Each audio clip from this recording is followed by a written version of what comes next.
Hey, and welcome to University of Iowa Hawkeye softball on YouTube, HawkeyeRadioSports.com. I'm Jerry Koala. Got a big matchup for you this weekend. It's the Iowa Hawkeyes in Minneapolis to square off against the Minnesota Golden Gophers.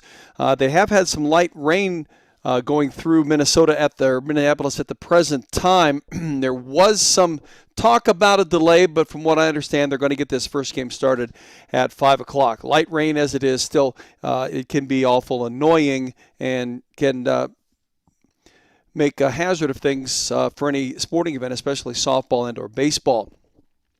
The Iowa Hawkeyes come in with a 15-14 overall record as they head north to head against the Minnesota Golden Gophers. The Hawks are, though, in fifth place in the Big Ten, in a tie for fifth place with the University of Nebraska. Nebraska comes up on the Hawkeye schedule here in the next couple of weeks. So the meat of the schedule for Iowa is ahead, including this weekend against Minnesota. Minnesota comes in with a 22-6 record and in second place. Now, they have two more wins than Michigan, which is currently in first place, virtue of less losses than Minnesota. Michigan with 20-4 record. Minnesota at 22-6. Northwestern at 21-7. Illinois at 18-10. And then it's Iowa and Nebraska in a tie for fifth place at 15-13. Iowa coming off a 3 out of 4 game loss to the University of Northwestern last weekend in Iowa City. The Hawks did salvage the Game 4 win 5-2 on Sunday. Lost the second game of a doubleheader on Saturday 7-4. Lost the first game of that doubleheader 9-7, but had a 6-1 lead at one point. And then on Friday they were strung up quite nicely by Daniel Williams, the left-handed pitcher for Northwestern. That was a 7-0 perfect game that she pitched against Iowa in that first game of the 4-game series last weekend. So Iowa coming into this game is on a 1-game winning streak, but they had been on a 4-game losing streak, losing the last game at Wisconsin, the first 3 against Northwestern, but again, they did salvage the win against Northwestern in Game 4. Minnesota, on the other hand, took 3 from Nebraska last weekend, 8-7, 2-0, and 6-0. They swept Northwestern 2 weekends ago. 2 of those games were in extra innings. And then they defeated Purdue 3 out of 4 games in that series. So Minnesota is really on a streak here. They've won 8 of their last 9. They've won 10 of their last 12. And they've won 19 of their last 22. So prior to the loss to Nebraska, in game number 4 last weekend, Minnesota was on an 8-game winning streak going through the first 3 games at Nebraska, all 4 of the Northwestern games in the last game against Purdue. The Boilermakers would beat Minnesota 2-0, but Minnesota won the first 2 games at home against Purdue. And then they lost at Illinois, but won the first 3 games against Illinois, which were the last 3 of the 9-game winning streak that stretched all the way back to the beginning of the Rutgers series when they were playing down in Leesburg, Florida. So this is a pretty good Minnesota Golden Gopher softball team, as they have been the last few years. They will go with Amber Pfizer today. Amber is an Iowa native, having prepped at Benton Community High School from Van Horn, Iowa, which is about a half hour west of Cedar Rapids. Iowa will counter with Sarah Lehman. Sarah Lehman will be in the circle today for the Hawks, and her last outing she pitched was against Northwestern last weekend. On Sunday, she threw 2 of those 7 innings. She did give up a hit, a run. She struck out 1 and faced but 10 batters, as all 3 of the senior pitchers got in the circle last weekend for head coach Renee Gillespie. So it'll be Sarah Lehman. She also started and went a complete game in game number 3, which was a 7-4 loss for the Hawks in the doubleheader on last Saturday. She went 7 innings, gave up 11 hits, 7 runs. All of them were earned, walked a couple, struck out 3. She took the loss in that. She ran her record to 5-6, which is where she's at. And she also started in the first game against Northwestern, went 5 innings in that outing. when she left and gave up the circle to Sarah she replaced Lauren Shaw. Shaw had gone 5 innings. Sarah came in and pitched the final 2, gave up 2 hits, 3 runs. All of them were earned. She walked 3, struck out 2, facing 10 batters. But for Sarah Lehman, having quite the year, she's has completed the 10 games that she has started. And for Sarah, in that number of games started and completed, she leads the Big Ten with that 10-10. So we are awaiting hopefully a start time of this Minnesota-Iowa game. From Minneapolis, University of Minnesota.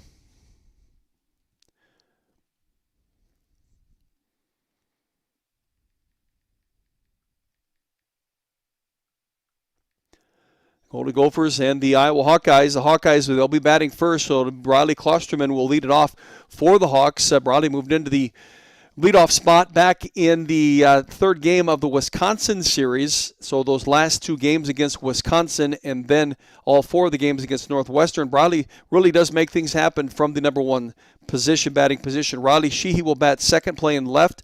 Denali Lecker will be at first base, batting in the number 3 spot. Marissa Peak will be behind the plate today in the number 4 spot, but Lindy Milkowski's bat will be in the lineup as a number 5 hitter. The designated player, Grace Baines, will bat 6th. And playing shortstop, Nia Carter batting 7th, playing right field. Amber DeSena will be at second base again today. Amber getting some starts here the last few games for head coach Renee Gillespie. And Sammy Diaz will be at third base, batting 9th. Sarah Lehman in the circle. She is the pitcher of record for the Hawks heading into this game. As we get set for action, it's the Hawks and the Minnesota Golden Gophers. And it is, kind of a misty day up in Minneapolis. You can imagine the temperature probably 3 or 4 degrees cooler than it is in Iowa City.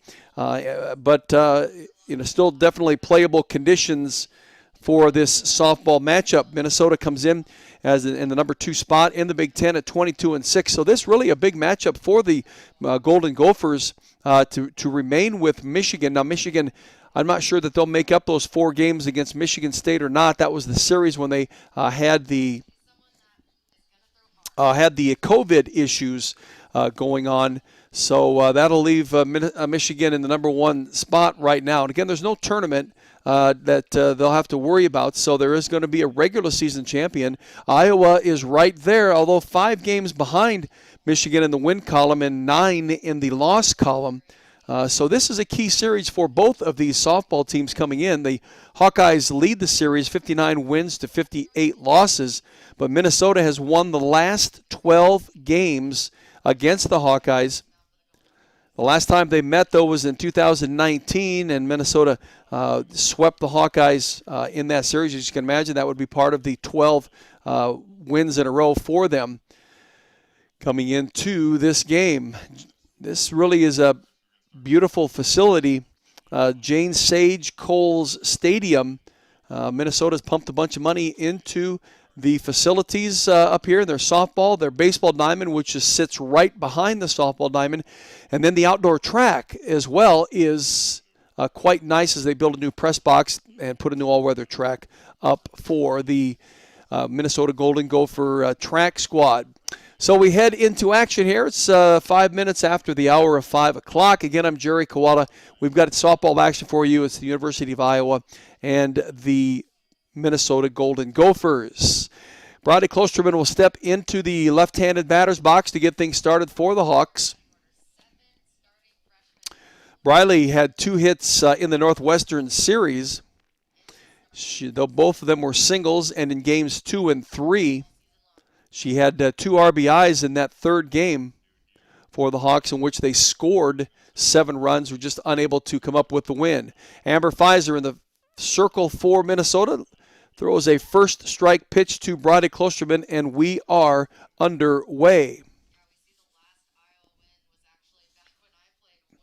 Klosterman, a freshman from North Liberty, had been batting in the number 9 spot up until the middle of the Wisconsin series. Now looks at a pitch that's a ball, so it's 1 ball and 1 strike. Again, have had some rain roll through Minneapolis, some of the same system that was had in Iowa City.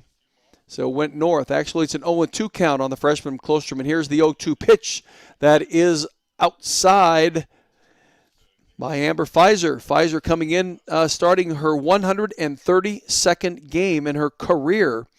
This is her 16th start of this season. She's made 19 appearances. She's had completed 8 games that she started. Here's the 1-2 to Klosterman, a pitch that's away that Briley would not chase. So Amber comes in with a 1.96 ERA, and she is the number 8 pitcher individually in the Big Ten with that 1.96 ERA, 10-5 record. She is hittable, though. She, in her 107 innings pitch, here's the 2-2 to Briley, one that she'll lift fouled on the third base line. In the 107 innings pitched for Amber Pfizer, she's given up 92 hits, 51 runs, 30 of them are earned for the 1.96. She's walked 28 batters and struck out 93. But again, she is hittable if you can get at the right pitch. She throws a little bit harder than most of the pitchers that the Hawkeyes have faced this year. Here's one that Bradley goes down to get. It was low and away, and it was ball 3, but she wasn't going to leave it up to the umpire to make the decision for her. Riley Sheehy is on deck, followed by Denali Lecker for the Hawks. April 23rd, typical weather, April-type spring weather. You never know what you're going to get. You just got to work with what is given to you. Bradley Klosterman in the batter's box. Here is the 2-2 once again from Amber Pfizer. And it is low and away. 3 balls and 2 strikes. Bradley Klosterman doing a nice job of working that count full. Third baseman Kate Kemetmuller over to chat with Amber Pfizer just a little bit. Pfizer, the 2019 All-American. Here is the 3-2 that Klosterman will foul into the backstop. Pfizer was the 2019 first-team All-American and the Big Ten Pitcher of the Year. 31 wins and 9 losses. She struck out 346 batters in that 2019 season. She pitched 259 2/3 innings. She's got a lot of innings tossed in her career. Here's the 3-2 again to Bradley Klosterman, one that she'll just dribble over to shortstop, and picked up and across the diamond is Carly Brandt on to first base at Megan Day, and that, my friends, is the first out of the Hawkeyes, top of the first inning. Bradley does a nice job to get the bat on it. Got to bring up Riley Sheehy. Now, Sheehy has been on kind of a terror in these last dozen games, dating back to the first game of the Indiana Hoosier series. Here's the first pitch to her that's up and away.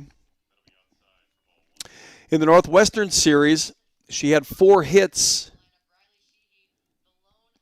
in 13 at-bats. She had 3 of those hits in Game 2, and she scored a couple of runs in that game. She's up in the count at 1 ball and no strikes. Here's the 1-0 from Amber Pfizer, and that is ball 2.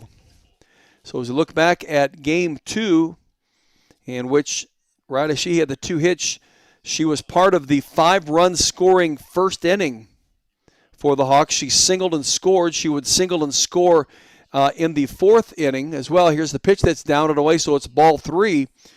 And Sheehy would get her 3rd hit of the game in the top of the 6th inning. And then that's when Northwestern then would get 3 in the top of the 5th and 5 in the top of the 6th to take the lead and win it going away. 2 balls and no strikes on Riley Sheehy. Here's the pitch that's off the plate. Actually 3-0, and now it becomes ball 4.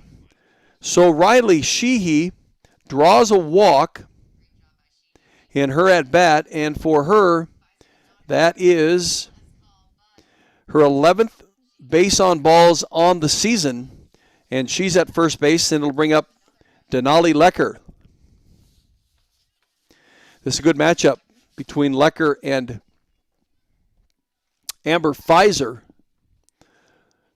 Here's the first pitch to Denali, and it's a pitch that's down and in, gets away from the catcher, and that'll move Sheehy on to second base and take the Hawks out of the force out on a ground ball. That's catcher Sarah Kinch, a freshman who's really having quite a year behind the plate and at the plate.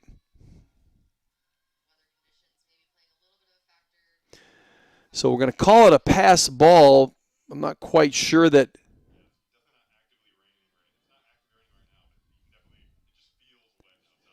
Kinch was able to get to it. So here is the 1-0 pitch that Lecker hits out into center field, and driving the center fielder back to the wall, making the catch and bouncing into the wall is Natalie Den Hartog. Makes a nice play on it, doesn't concern herself with the wall. She catches it and then bangs into it, but makes the long out, and that moves Riley Sheehy to third. She tagged up, and now she'll be at third base. Here's the long drive that is hit right into dead center field. Den Hartog racing back, doing a nice job of judging it and getting to it to make the catch, and gets it back into the infield quickly. And so the runner at third in Riley Sheehy, it brings up Marissa Peak, who's behind the plate today. She looks at a first pitch and swings and misses, so she's down in the count early. Marissa had 2 hits in the Northwestern Series, and both of them came in game number 2. She had a 3-run RBI double, and she had 4 RBIs total in the game that the Hawks nearly pulled out but lost 9-7. Here's one that's just dribbled down the third base line and will stay there. So she's down to the count at no balls and 2 strikes. Earlier this season, Marissa on a 6-game hitting streak that started in the second game against the Purdue Boilermakers, which she came in and a couple of hits there. One of them was a home run. She had 2 more hits in another game at Purdue.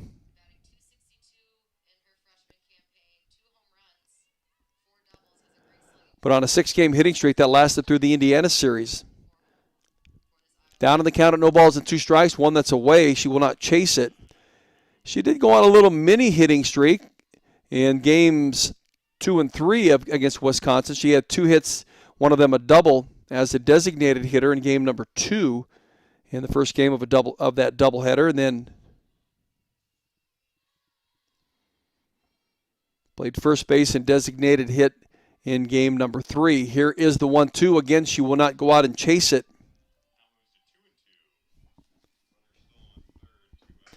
So 2 balls and 2 strikes on the catcher, Marissa Peak.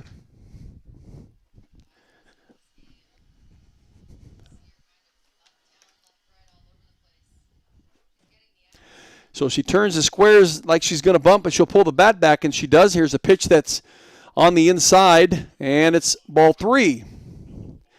So Peak will move the count to full, and with the runner at third in Riley Sheehy, see if Amber Pfizer will come right down to the middle of Marissa Peak. Peak back in the Purdue game number 3. She hit a home run to start the top of the 7th inning. Iowa needed 2. Got 1 in that fashion. Here's a pitch that she swings at and misses and strikes out. She was aggressive at the plate.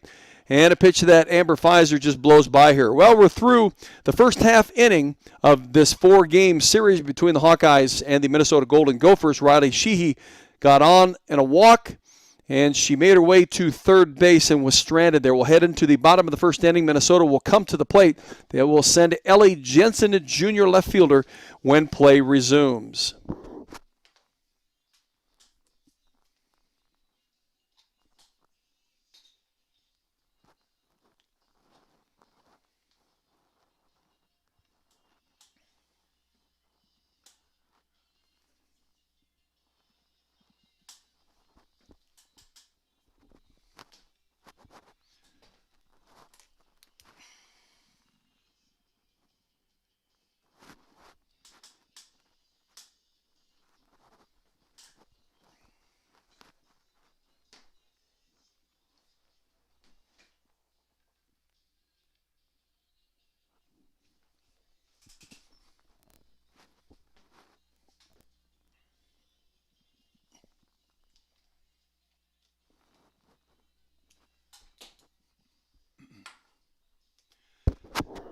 Welcome back to Jane Sage Coles Stadium on the campus of the University of Minnesota. As you look out across the outfield, you can see beyond the wall, you can see the baseball diamond in right center field. That's Minnesota Golden Gopher baseball there. And then to the left is the new football performance facility that was built 3 to 4 years ago as Minnesota pumped a bunch of money into its facilities, make sure that they are state of the art and have a chance to get some of the top recruits around the country to come there.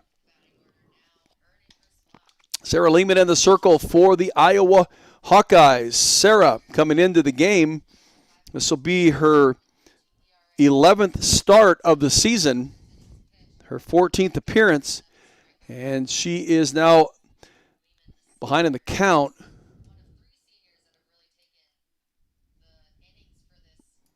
Against Ellie Jensen. Ellie, the leadoff hitter, the number 3 hitter in the lineup.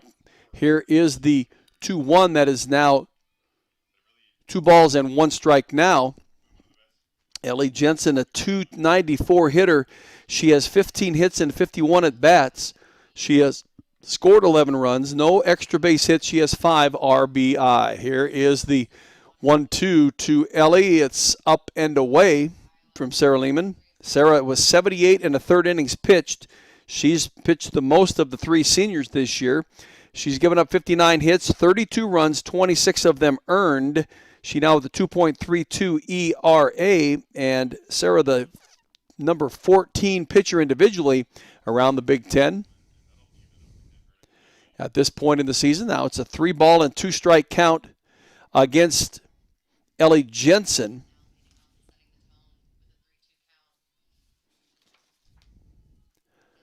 Jensen starting in her 22nd game and 26 she's played in. Here's one that she'll dribble foul back to the backstop. Sammy Diaz is playing third base for the Hawks today. Grace Baines will be at shortstop. At second base is Amber DeSena. Amber started the last couple of games against Northwestern at second base. At first base is Denali Lecker. Behind the plate, of course, is Marissa Peak, and in the circle is Sarah Lehman. Here's the full count pitch to Ellie Jensen, a pitch that's down and in, ball 4. So Jensen will draw a walk to begin the at-bat for the Minnesota Golden Gophers. It is her 8th walk of the season, and it brings up McKenna Partain. Now, Partain is the leading hitter on this team at .341, 31 hits in 91 at-bats. She leads the team in hits and at-bats. She with 3 doubles, 3 triples, and 3 home runs. Partain has been a 4-year starter. Here's the first pitch that she'll hit right back to Sarah Lehman, and Sarah will pick it up and on to first base to Denali Lecker. That's a big out, folks, to get McKenna Partain out the way she did there. That will move Ellie Jensen, though, on to second and bring up Natalie Den Hartog. Now, Den Hartog is no easy at-bat either. Den Hartog is a .293 hitter. She led the team in hitting a year ago, and she was second in hitting 2 years ago behind McKenna Partain. So that's why they get those young ladies back-to-back in the lineup. Den Hartog, a .293 hitter, 24 hits in 82 at-bats. She leads the team in home runs with 10, so she certainly has a powerful bat. Here is the 1-0 that she rips at and will foul it back behind the backstop. Den Hartog, a year ago in the pandemic-shortened season, .429 hitter, 33 hits and 77 at-bats, 7 home runs and 28 runs batted in. And Hartog, the junior center fielder, here is the off-speed pitch. Strike 2. Again, Sarah Lehman, very sharp with that off-speed pitch. It freezes the batter at the plate. And once that happens, they lose their timing in the swing. Sarah in ahead of the count on Natalie Den Hartog at 2-1. Or 1-2, and here's a pitch that's up and away, so it's 2 balls and 2 strikes.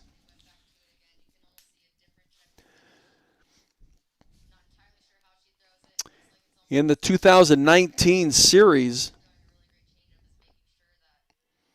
Sarah Lehman did pitch in the first game. Here's the 2-2 to Den Hartog, a pitch that she rips out into center field over the top of Bronte Klosterman, who reaches up, makes the catch right at the wall. Had she not made that catch, that ball was a home run, but she timed it beautifully out in center field in the line drive shot, and Bronte Klosterman catches that ball, gets it back into the infield rather quickly. So Ellie Jensen unable to move forward, and that's 2 big outs here in this bottom of the first inning. Dan Hartog really gave that one a ride, and a nice line drive it was. So that'll bring up Caitlin Kemet-Mueller, the number 2 hitter on the team this year. Here's an off-speed pitch that is a called strike 1. A .338 hitter. She and McKenna Partain, the only batters that are over 300 in the lineup. 24 of 71 at bats. 2 doubles. She has 5 home runs, so she also can hit the long ball. Here is the 0-1. That's up and away, so it's 1 ball and 1 strike. Ellie Jensen at second base. She walked to begin the game. McKenna Partain then with a dribbler back to Sarah Lehman moved her on to second base. And that's where we stand with 2 outs in Minnesota's bottom of the first. Here's the pitch that's up and away again. 2 balls and 1 strike. Riley Sheehy out in left field. In center is Bronte Klosterman, and in right field is Nia Carter. Young squad for head coach Renee Gillespie. Here's a pitch that is just off the corner. 3 balls and a strike. On the number 4 hitter, Caitlin Kemet-Mueller. She also has played a lot of games, 138 after last season. Here is the 2-1 that is called strike 2 in the outside corner. Kemet-Mueller starting her 25th game in 25 played. She hasn't started and played in all these games. She's taken some time off.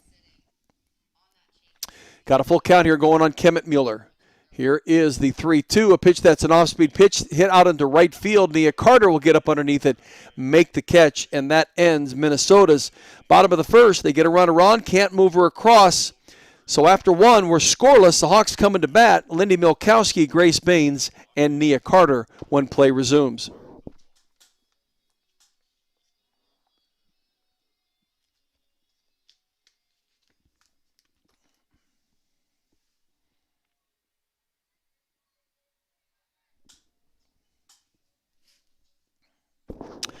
In other Hawkeye sporting news, the Hawkeye baseball team hosting Maryland this afternoon at 7 o'clock, and then again tomorrow at 1. And then it's a pod weekend as Northwestern and Maryland are both in. So the Hawks play Maryland this afternoon or tonight at 7. Tomorrow at 1, they play Northwestern on Sunday at 4. Maryland and Northwestern play at 5 o'clock tomorrow and then noon on Sunday. Iowa will play Northwestern a second time on Monday at 3 o'clock. So anyway, let's just get through the first game today, and that is Iowa-Maryland tonight at 7 o'clock, and then they'll play again tomorrow at 1. Iowa baseball, Ben Norman, the Big Ten Player of the Week. He went 6 for 15 in the weekend series against Rutgers last weekend. Had a couple of home runs, 8 RBIs, 6 runs scored himself. Redshirt senior Ben Norman, Big Ten Player of the Week in baseball. Scoreless here after 1. Lindy Milkowski will come to the plate for the Hawkeyes. Lindy had a big weekend last weekend, especially in game number 4 when she crushed a grand slam home run in the first inning to give the Hawks the lead. And then she, part of that battery that kept Northwestern at bay. Down on the count at no balls and a strike. Here's the 0-1 that's inside on her. Lindy doing the designated player role today with Marissa Peak behind the plate. She had 3 hits in the Northwestern Series. In the first game of the doubleheader, she had 2 hits. One of them was a double. Here is the 1-1. That's now 2 balls and 1 strike.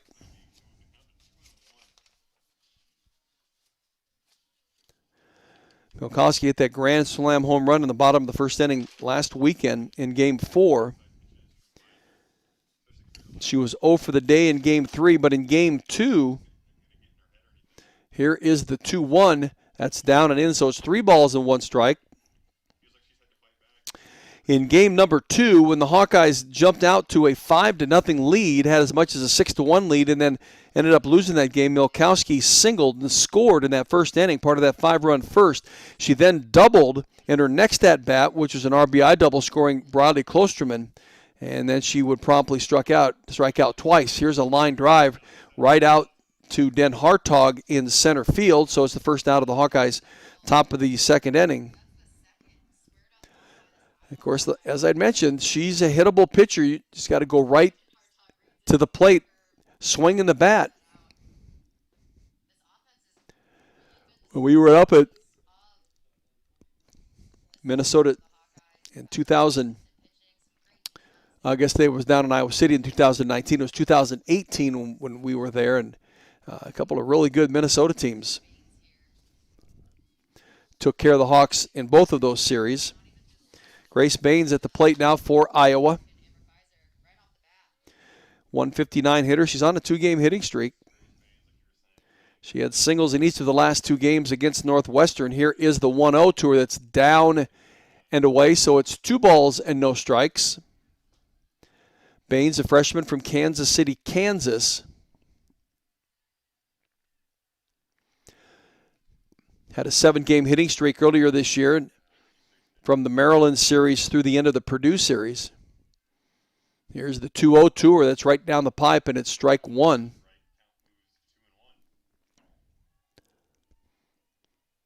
Baines again at 159, 14 hits and 88 at-bats.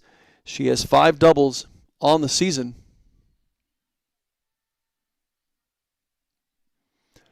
And ahead of the count of 2 balls and a strike on Amber Pfizer. Here's one that Amber just throws right by her. Baines can't catch up with it on the swing, so she swings and misses.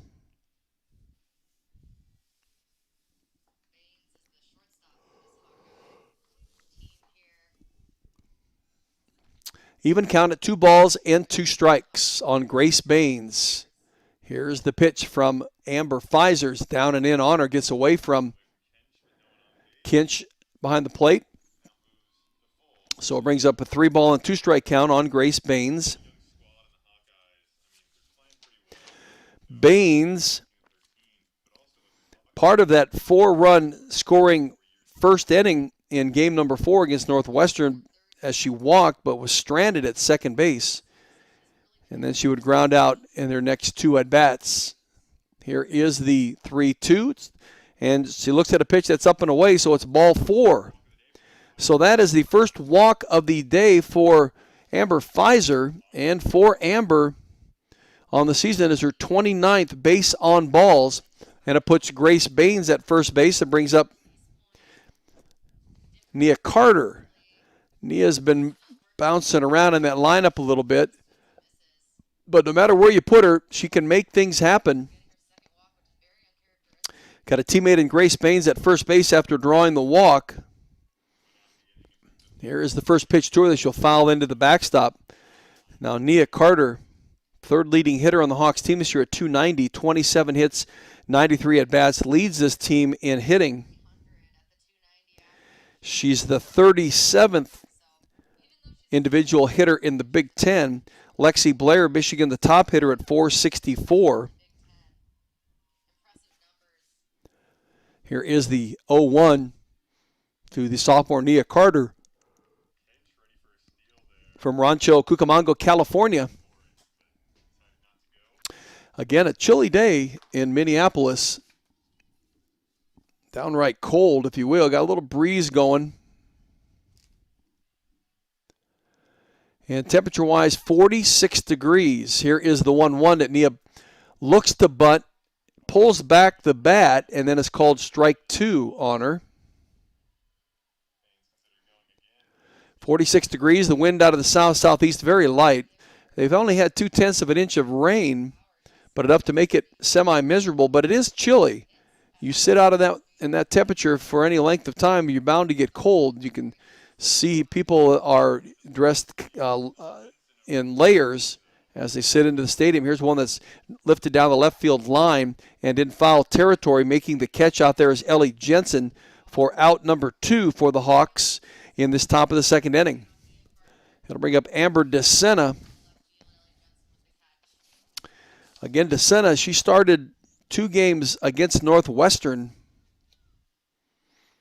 at second base, had started at the beginning of the year against the Michigan Wolverines at third base, and then she went into a pinch hitting and pinch running role. Here's the first pitch to her from Amber Pfizer as a ball. 2 gone in Iowa's top of the second inning. Amber DeSena at the plate, freshman out of Concord, California.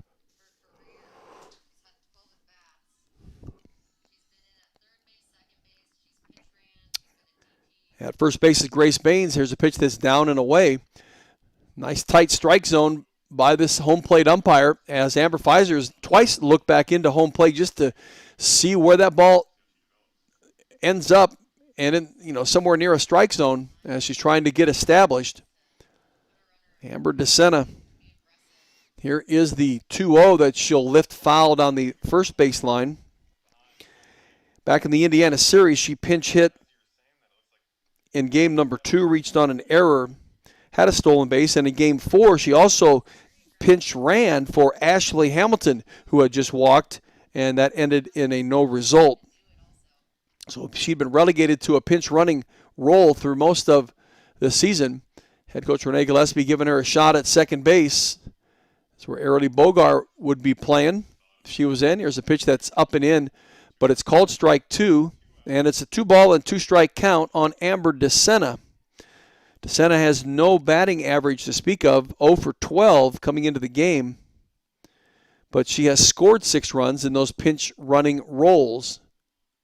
Here is the 2-2 from Pfizer, pitch that's down and away, so it's 3 balls and 2 strikes. As I talked about, she definitely is a hittable pitcher. If you wait out the right pitch and get the bat on it.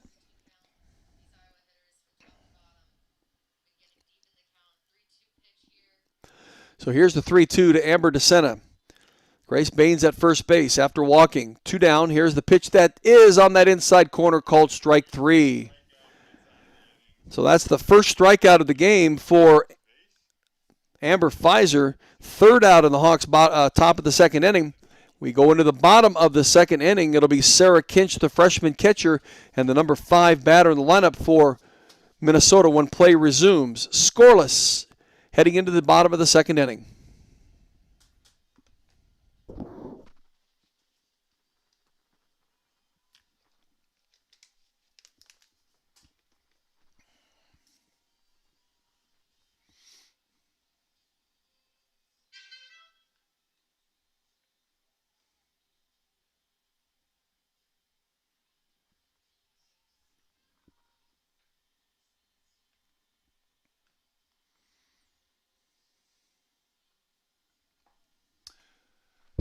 Well, some good things happen up at the University of Iowa in the world of sports. The women's soccer team has been selected. Obviously, they earned their way into the NCAA tournament by winning the Big Ten tournament last weekend. They will face Campbell University in Bias Creek, North Carolina, Tuesday. That's this Tuesday at 2 o'clock in Bias Creek, North Carolina. That's the first round of the NCAA women's soccer tournament.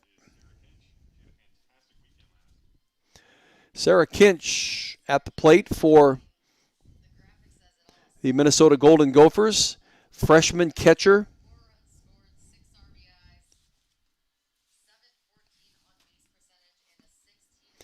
A .222 hitter, 16 hits and 73 at-bats. She has 3 doubles and has hit 6 home runs. Kinch, was the freshman of the week after her performance at Nebraska last week. In game 1, she had 3 hits, including a home run. She had 2 home runs on the weekend and also 2 doubles. She was 6 for 10 on the weekend with those 3 home runs. She also added 4 walks to her weekend at the plate. Ahead in the count here at 2 balls and 1 strike. Here's an off-speed pitch right down the middle. Again, Sarah Lehman doing a nice job. Great off-speed pitch that she has that freezes that batter at the plate.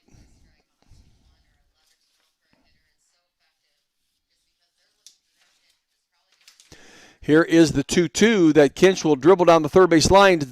Sammy Diaz racing down the line to get it. As she was pulling it out of her glove, she lost control of it, and that amount of time allowed Kinch to run out the throw. Not quite sure how they're going to rule this. She was trying to get it out of her glove, and it slipped.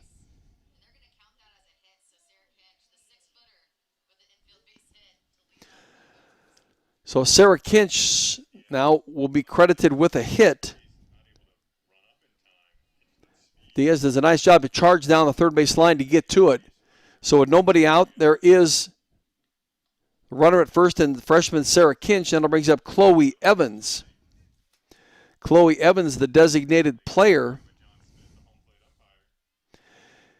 Just her 22nd appearance, her 3rd started, 2 hits in 11 at-bats.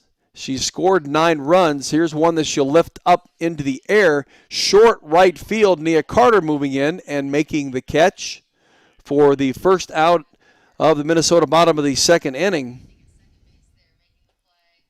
I mean, she had to come in a long ways, and she called off DeSena immediately. You could see that she was waving off DeSena to get to it. That's a very deep second base position that she caught that fly ball in. Nia Carter, the sophomore of Rancho Cucamonga, California. That'll bring up Megan Day.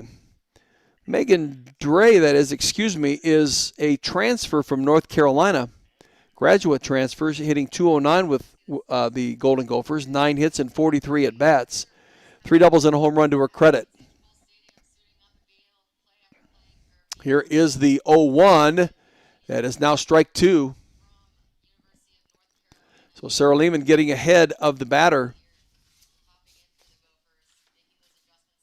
in this Minnesota bottom of the 2nd inning. That is Megan Dre, first baseman and the number 7 hitter. Here's the 0-2. Sarah, one that's lifted up into the outfield, and it'll drive Brody Klosterman right back to the warning track where she hauls that one in, and it's out number 2. Sydney Strelo will come to the plate. She's a .202 hitter, 17 hits and 84 at-bats. She has started and played in all 29 games, including today. 2 doubles in those 17 hits, a triple and a home run with 9 runs batted in. Here's the first pitch to her. That's ball 1.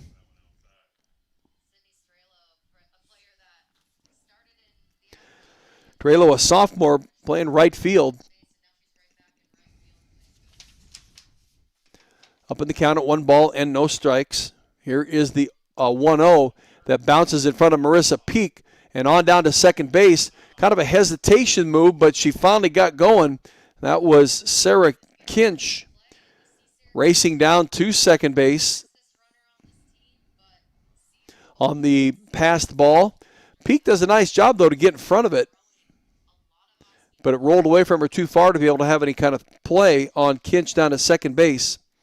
So the pass ball issued to Marissa Peak, and Sarah Lehman with the ensuing pitch. Now it's 3 balls and no strikes. Sydney Strelo,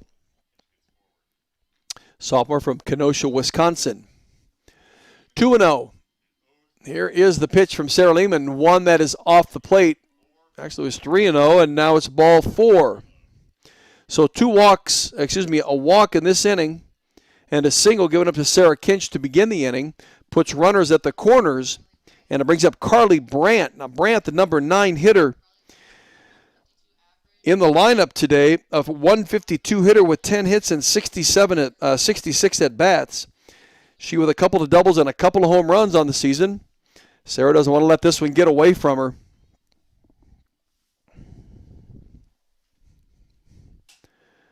With runners at first and second, now Marissa Peak will come out and have a chat with Sarah Lehman.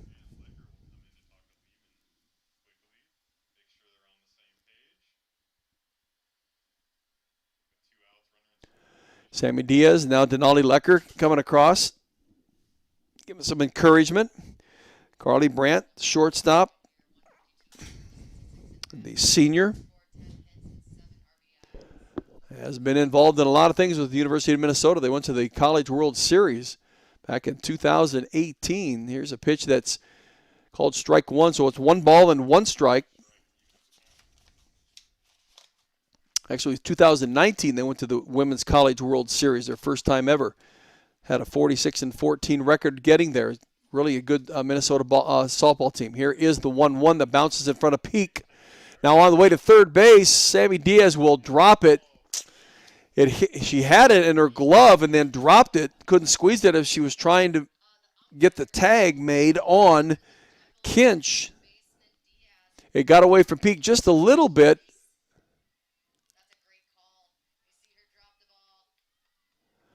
But she was able to get to it and get it to Sammy down to third base, but not before Sarah Kinch is able to get there.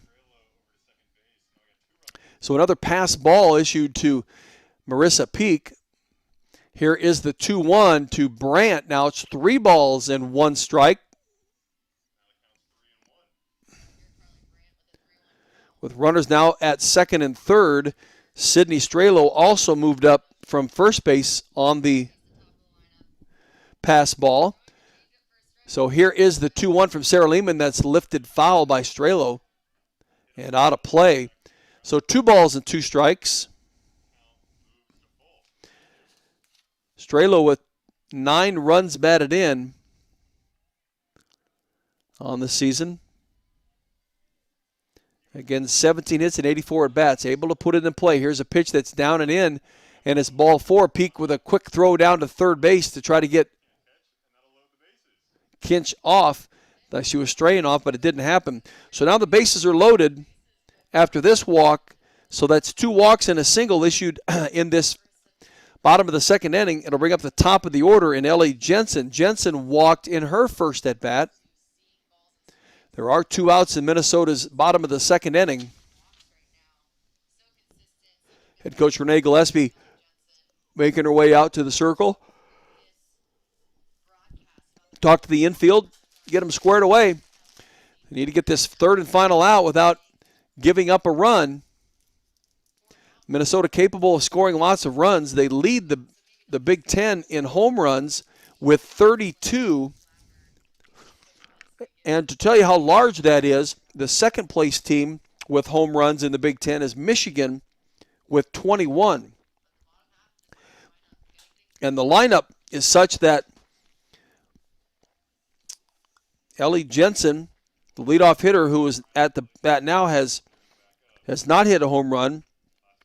Partain has hit 3. Then Hartog, she's the third batter in the lineup, has hit 10. Kinch, who's at third base, has 6. So Ellie Jensen at the plate, the leadoff hitter. Ellie is a redshirt junior from Watertown, Wisconsin. She walked in her first at-bat and was stranded at second base. That back in the bottom of the first. Here is the 0-1. That's called strike 2. Nice movement there by Marissa Peak to pull that ball up. See if Sarah Lehman can't take her down right here. Iowa's not given up a run yet to the Golden Gophers, but the bases are loaded with 2 outs. And the number 1 hitter, Ellie Jensen, is at the plate. Jensen, a 4-year player at Minnesota. Last year must have been an injury year, even though it was a shortened year, because she started and played in 4 games, and that was it. The year before that, in the year that they played 60, she started and played in 13 games. So injury must also have played a role 2 years ago, as it did a year ago with Ellie Jensen.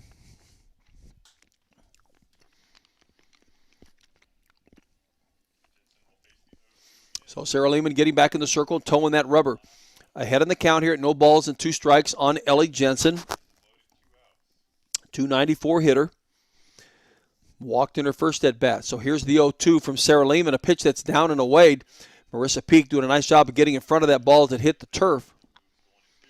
So 1 ball and 2 strikes.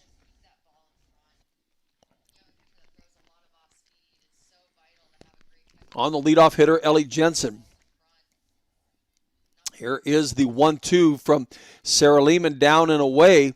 2 balls and 2 strikes. When the Hawks come to the plate in the top of the 3rd inning, Sammy Diaz, the number 9 hitter, will lead it off. Iowa was able to get at least 1 runner in each of their first 2 at-bats, but not able to move that runner across the plate. Here's the 1-2, an off-speed pitch that's hit right to Grace Baines. And did they get her at first? They do, just in the nick of time. Nice play by Grace Baines. It was a short high hopper that she had to play the hop, and she was able to scoop and throw right away, getting the speedy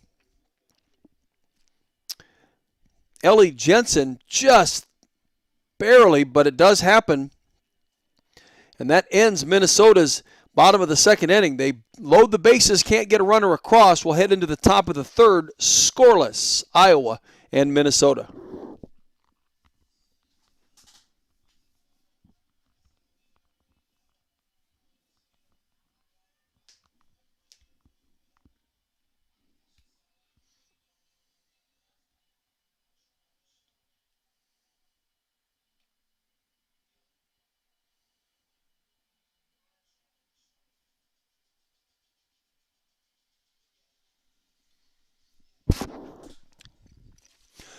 So things going on in the University of Iowa campus.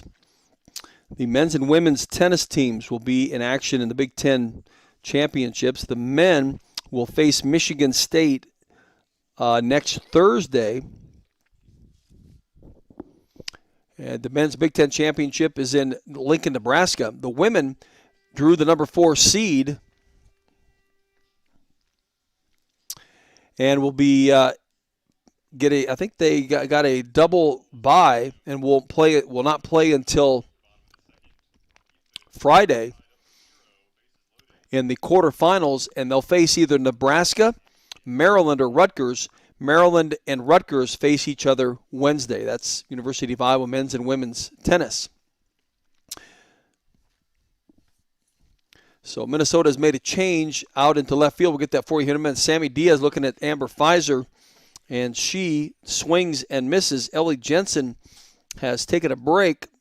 It'll be Allie Linder who will come in and play left field here in the top of the 3rd inning. Sammy Diaz at the plate. She's been rocking the ball a little bit, hitting it right at people in the Northwestern Series. Played 3 of the 4 games. Had 2 hits in 9 at-bats. Had an RBI in last Sunday's game, in which the Hawks won 5-2. Even as a count at 1 ball and 1 strike against Amber Pfizer. Here's a pitch that's down and in on her. Sammy has not been able to put together a game hitting streak, but has 8 hits on the season and a 186 batting average. Started 17 of the 22 games that she's played in, 8 of 43 at the plate. No extra base hits. Sammy, the freshman from Cypress, California. Here's the 2-1 from Pfizer. A pitch that Sammy will get a rip at and foul it back into the backstop, or into the press box, the brick bouldered press box. Beautiful press box. Enjoy broadcasting from there. Nice and spacious. Lots of room for a lot of people, although it's wide open. Probably could have used dividers or something for each of the broadcast areas and the other significant departments that go into making the softball work. Here is the 2-2. Sammy does a nice job to lay off and to make it 3 balls and 2 strikes. Amber Pfizer, senior pitcher out of Benton Community in Van Horn, has really had a nice career against the Hawks. Here is the 3-2 to Sammy Diaz. Pitch that's down and in. She gets after it, hits it out there to Den Hartog, reaches up, can't make the catch. Around first and on her way to second. Sliding in with a double is Sammy Diaz. Den Hartog was racing out to her left to get it. She got a glove on it, but she couldn't hang on to it on the run. That's going to be a double for Sammy Diaz. And that's a great at-bat for Sammy to get started here for the Hawks in this top of the third inning. For Sammy, it is her first double as an Iowa Hawkeye. She's standing at second base, and Bridie Klosterman, a leadoff hitter.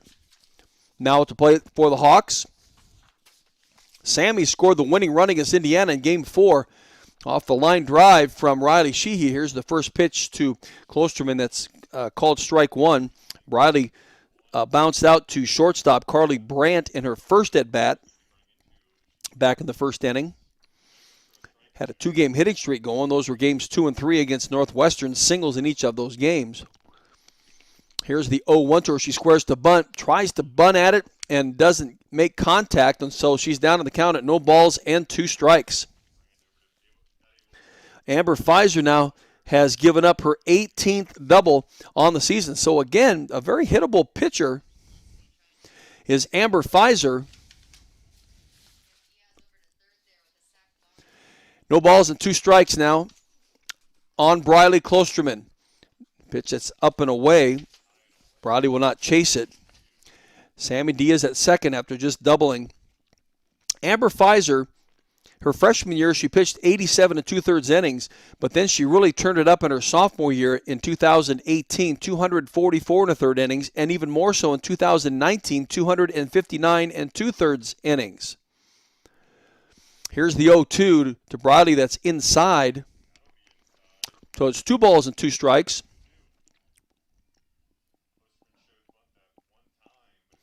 She has struck out 904 batters in her career.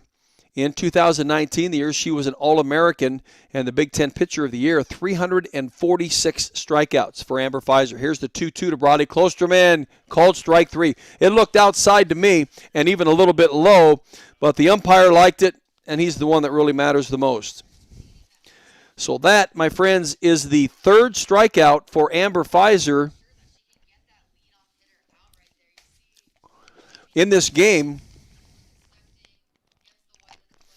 I'll bring up Riley Sheehy.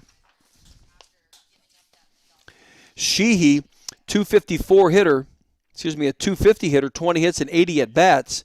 She walked in her first at-bat. Here's a bunt that she lays down, and that will move Sammy Diaz to third. And the sacrifice is the second out.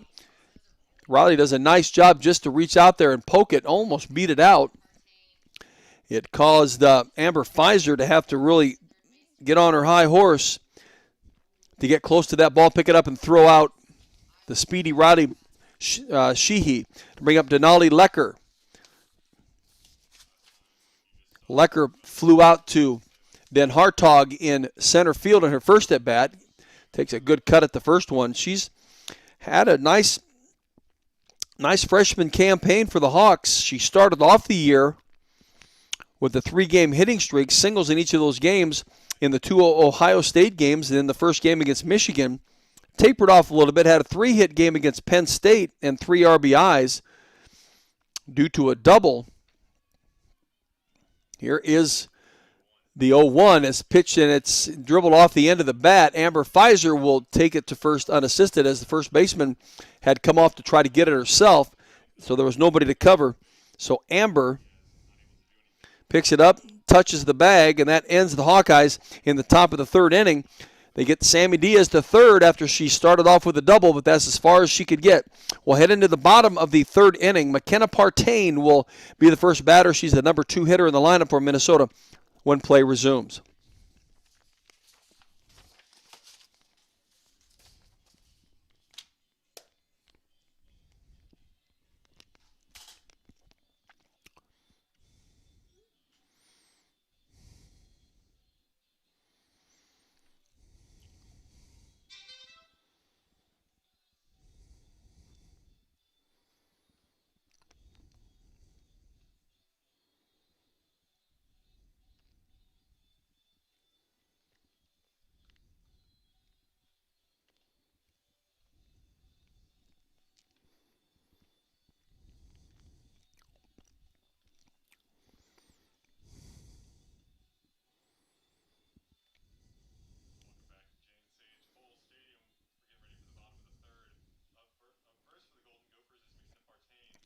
Well, the rain has moved out of Minneapolis, at least at this point, and I don't think it's supposed to start again at all throughout the rest of the weekend. As a matter of fact, it's supposed to get kind of nice. As we look at tonight and overnight, temperature will be in the lower 40s.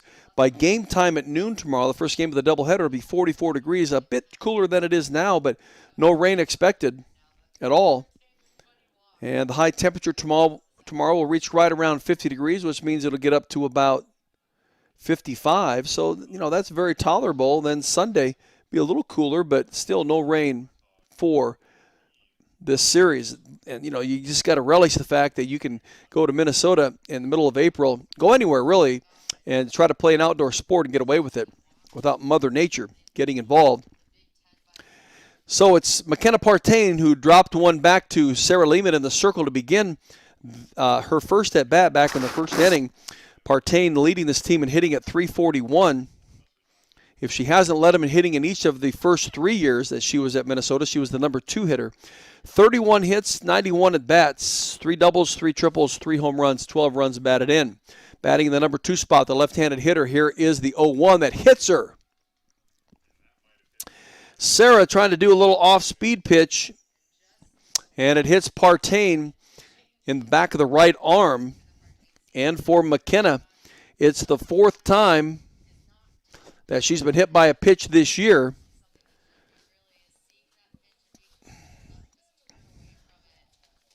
And in her career, that's the 17th time. The senior from Banks, Oregon, it's the 17th time that she's been hit by a pitch in her career. So that'll bring up Natalie Den Hartog with a runner on first. Here's one. She lifts out into center field. It's shallow center. Coming in to get it is Briley Klosterman. Again, that's a big out because Den Hartog has got a bat that she uses very well. She's flown out to Klosterman in both of her at-bats, so it's one gone. You can see she got out in front of it a little bit, so she couldn't get the fat part of the bat on it. And Briley playing her nicely, had to come in a half a dozen steps.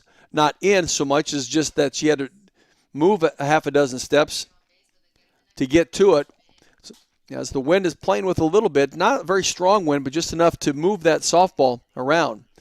So there's one out in Minnesota's bottom of the 3rd inning. Caitlin Kimmitt-Mueller at the plate in the number 4 spot in the lineup for Minnesota. She's the 3rd baseman. She flew out to Nia Carter in her first at-bat. Has a teammate of McKenna Partain at first base after being hit by a pitch.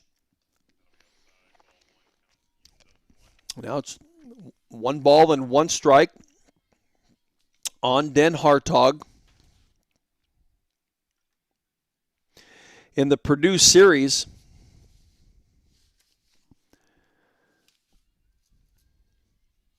she was 6 of 10 and 3 home runs. Here's one that she lifts out to right field, right at Nia Carter, and they try to race to first base to get the double play, and it doesn't happen, but it sure made McKenna Partain get back as quickly as possible. So 2 gone in Minnesota's bottom of the 3rd inning. And that'll bring up the number 5 hitter, Sarah Kinch, the freshman, whom we just talked about, the freshman of the week this week. She did hit her first career home run down in Leesburg, Florida. Here's the pitch to her that's called strike 1. That same weekend, she had 6 hits and scored 4 runs. She's very capable of getting into hitting streaks. In the Nebraska series again, she had, in game 1, 3 hits and also a home run. She also hit 2 home runs in the series and 2 doubles. 6 of 10 in the series and 4 walks to boot, 6 RBI. So very capable freshman player is Kinch. A 6-foot freshman from Temecula, California.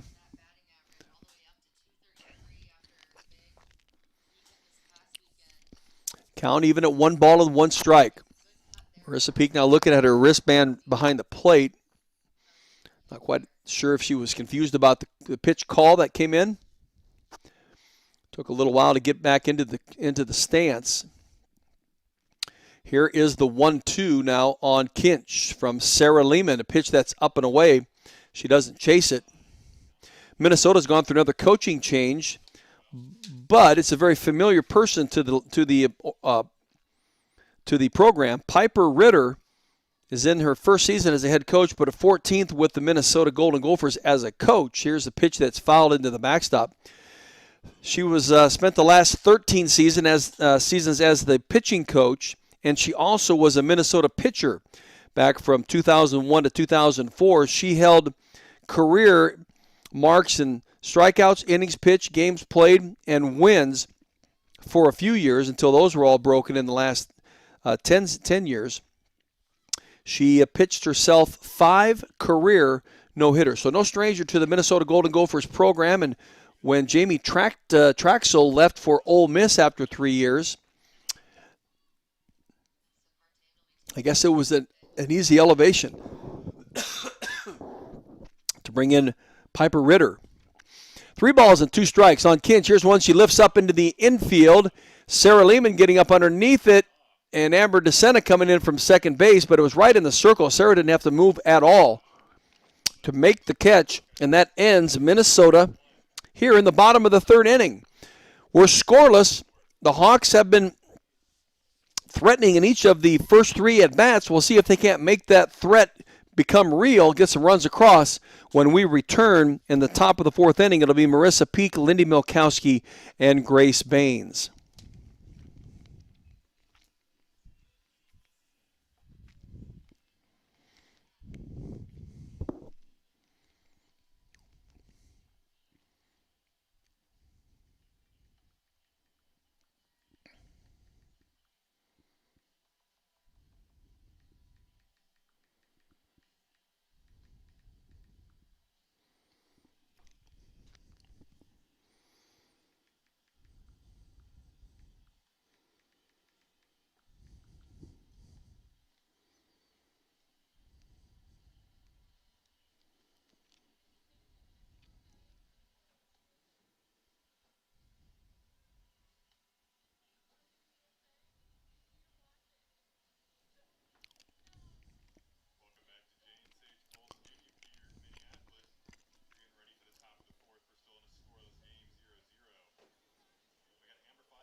So we head into the top of the 4th inning. We're scoreless between Iowa and Minnesota. It's game 1 of the 4-game series. Tomorrow's a doubleheader, and the first game scheduled for noon. Marissa Peak at the plate to begin this at-bat for the Hawks. Here's one that she lifts out into left center field. It's going to go for extra bases. Marissa around first base on her way to second with a stand-up double. She took that first pitch and ripped it into left center field, and much like Sammy Diaz in the last at-bat, she starts off this at-bat with a double, and that puts the Hawks in terrific field position into a scoring position. And it is Lindy Milkowski at the plate. See what head coach, okay, so Avery Guy is going to come in and run for Marissa Peak.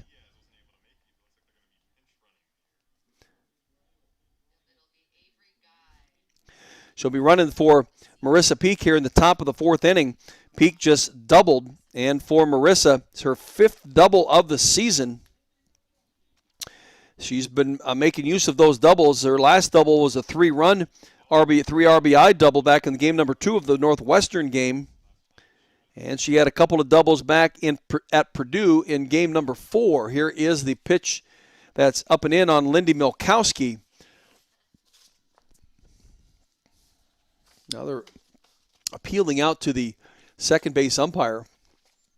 I don't know what he's going to be able to see to change the call. Milkowski in her last at-bat flew out to Den Hartog in center field. Here is the 1-0 that Lindy will take a swing at and miss. So it's strike 1. Milkowski batting .254 coming into the game, 15 of 59, 3 doubles, and a couple of home runs.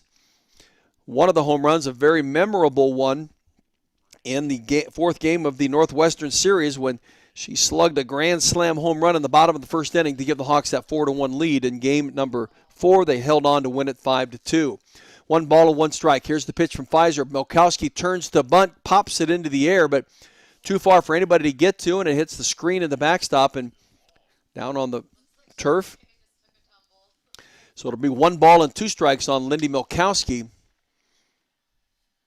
Lindy has sacrificed twice on the season, did it twice in the Wisconsin game number 3.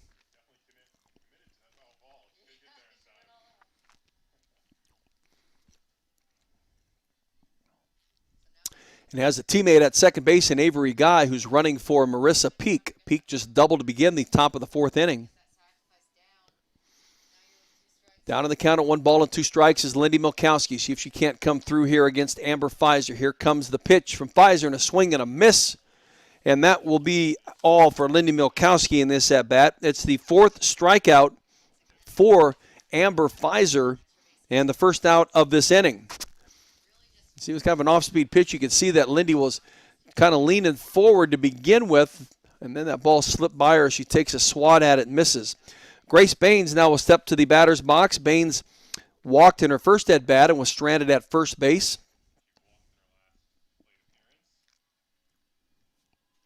Here's the first pitch from Amber Pfizer. Pitch is down and in on Grace Baines, who's batting .159, 14 hits and 88 at-bats. Her last at-bat, her first at-bat in this game, not official. She has 5 doubles and 6 runs batted in. See if she can't get a hold of one here and drive in the runner at second base, Avery Guy. Here's the 1-0 pitch from Amber Pfizer. Pitch that Baines will take a cut at and foul it into the screen in the backstop.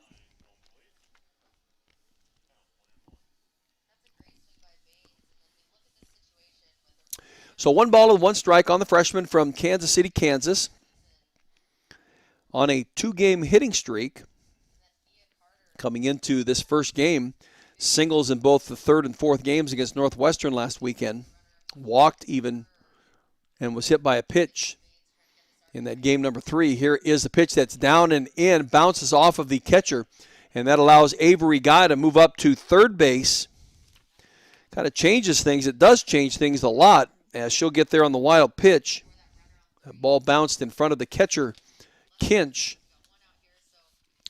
And just with 1 out, we'll see if Grace can't come through.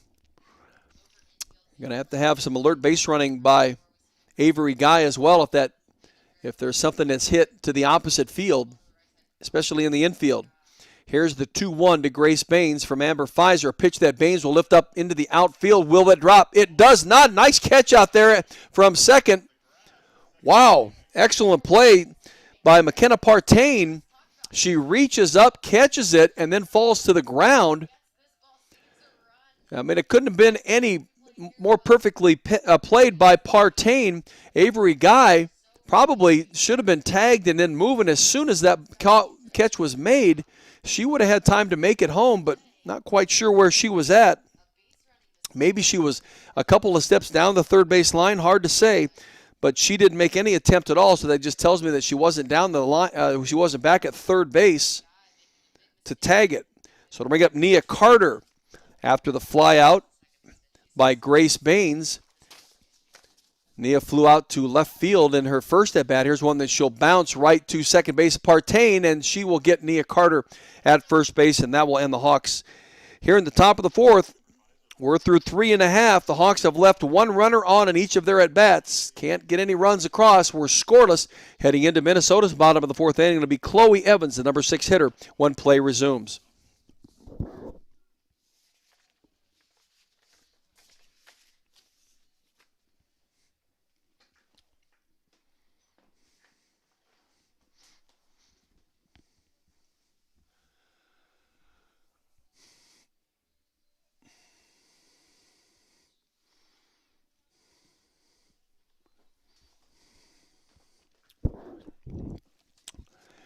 So again, around the Big Ten, other than this game that we feel significant, Northwestern is in Ann Arbor to square off against the Michigan Wolverines. Northwestern is third in the Big Ten.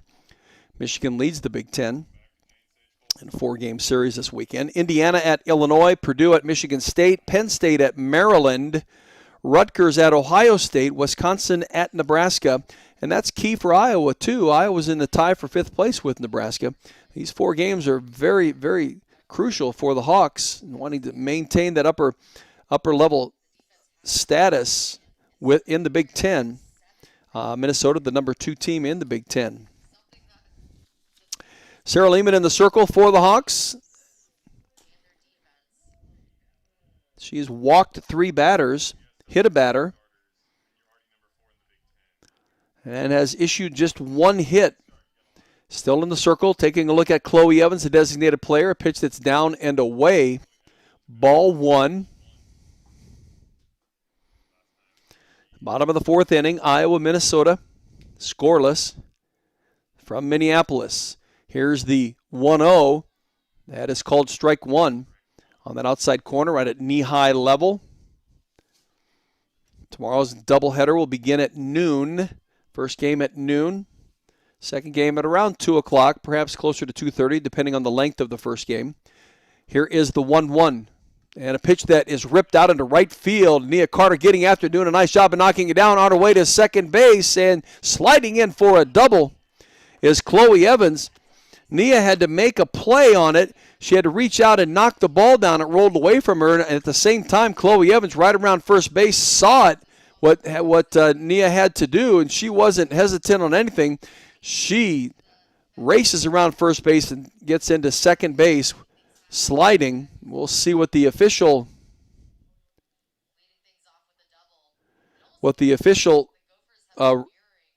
ruling is on that, whether it's a single or a double. So with a runner at second base, it'll bring up Megan Dre. This is the number 7 hitter. It is a double for Chloe Evans. And for Chloe, that is the first double of the season. She's just a freshman, so it's the first double of her Minnesota Golden Gopher career. And with she on second, here's one that's line drive right to Grace Baines by Megan Dre.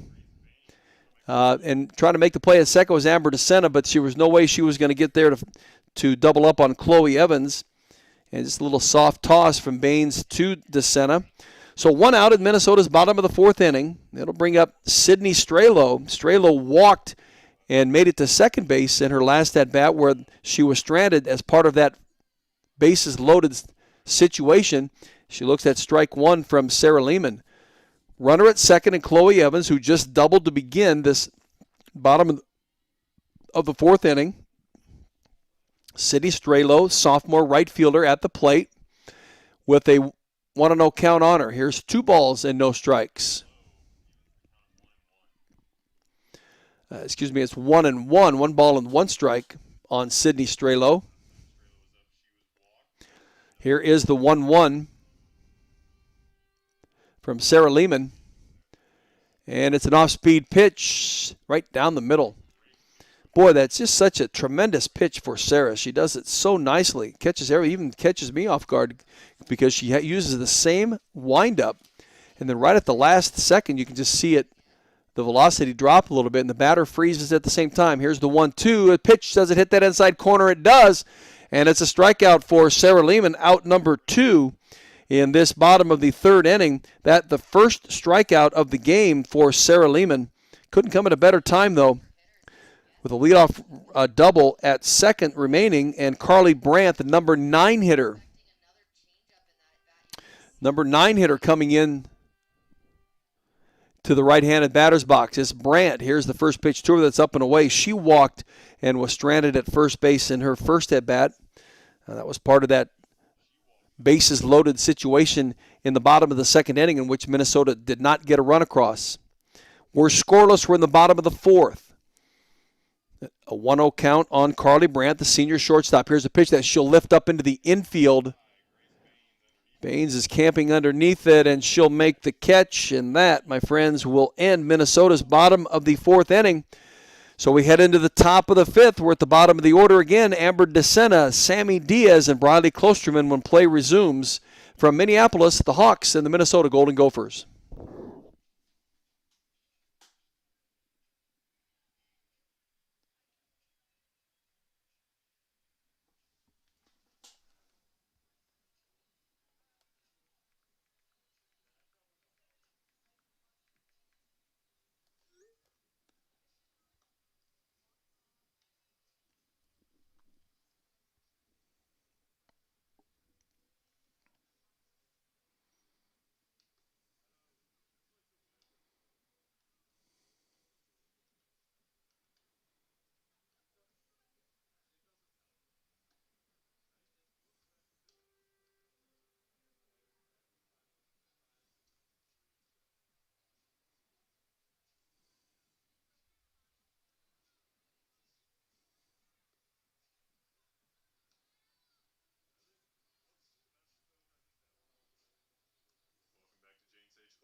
So into the top of the fifth inning we go. Amber DeSena will step to the right-handed batter's box. She struck out in her first at-bat. She has no batting average to speak of.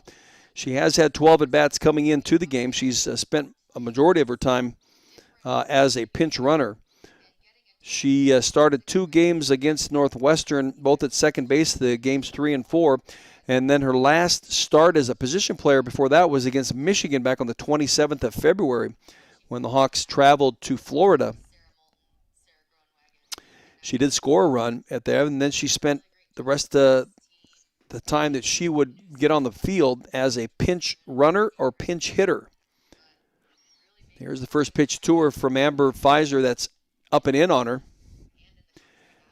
Amber seemingly not having tremendous control.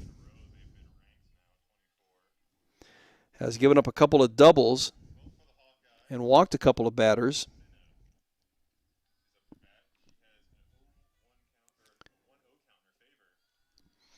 Here is the 1-0 pitch from Amber Pfizer. Now it becomes 2 balls and no strikes.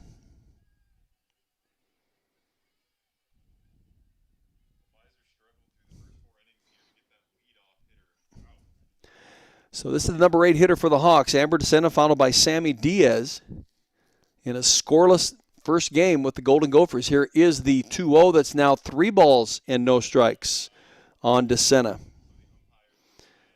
And if we take a look at Amber DeSena and her base stealing prowess, she has stolen 2 bases in 2 attempts. So if she gets on, no matter how she gets on, she's somewhat of a threat to swipe second base. Here's the 3-0 from Amber Pfizer, and it's right down the middle. It's called strike 1. 3 balls and 1 strike. Now on the freshman from Concord, California. Pinch ran in the Purdue series 3 times in game number 1, part of a 2-run top of the 4th inning. Scored on a Nia Carter single. Pitch ran in the game 2 and top of the 5th. Here is the 3-1 that she'll dribble right to the third baseman and picks it right up and across the diamond, Caitlin Kemetmuller. And that is the first out of the Hawkeyes' top of the 5th inning. So that'll bring up Sammy Diaz. Diaz doubled in her last at-bat.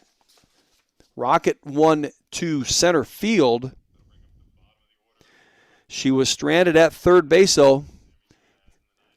Couldn't get that run across. See if she can't duplicate that last at-bat in this at-bat.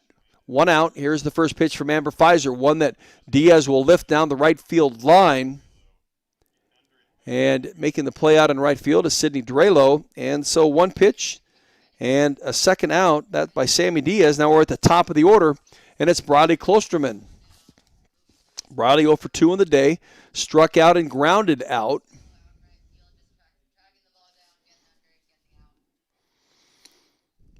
Hitting in the leadoff spot for the last half a dozen games. Facing Amber Pfizer. Here is the offering, pitch number 1. Klosterman will lift it out to left field. Actually, it was at shortstop. And quickly, the Hawks are down in this top of the fifth inning as Carly Brandt makes the third out on the fly out at shortstop. 1, 2, 3 for the Hawks in the top of the fifth. When we get to the bottom of the fifth, we're at the top of the order. It's Ellie Jensen, McKenna Partain, Natalie Den Hartog for Minnesota when play resumes.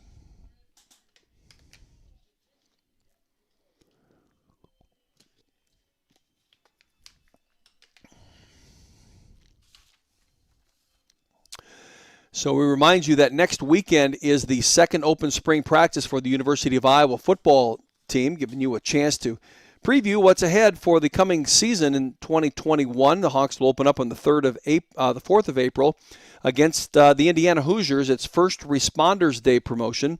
Next Saturday, though, is an open spring practice at Kinnick Stadium. Gates will open at 8:30. Practice begins at 9:30. You are asked and are required to wear a mask to get in and while you're at Kinnick Stadium. Next weekend, open football spring practice at the University of Iowa football program. Well, we'll see what's going on.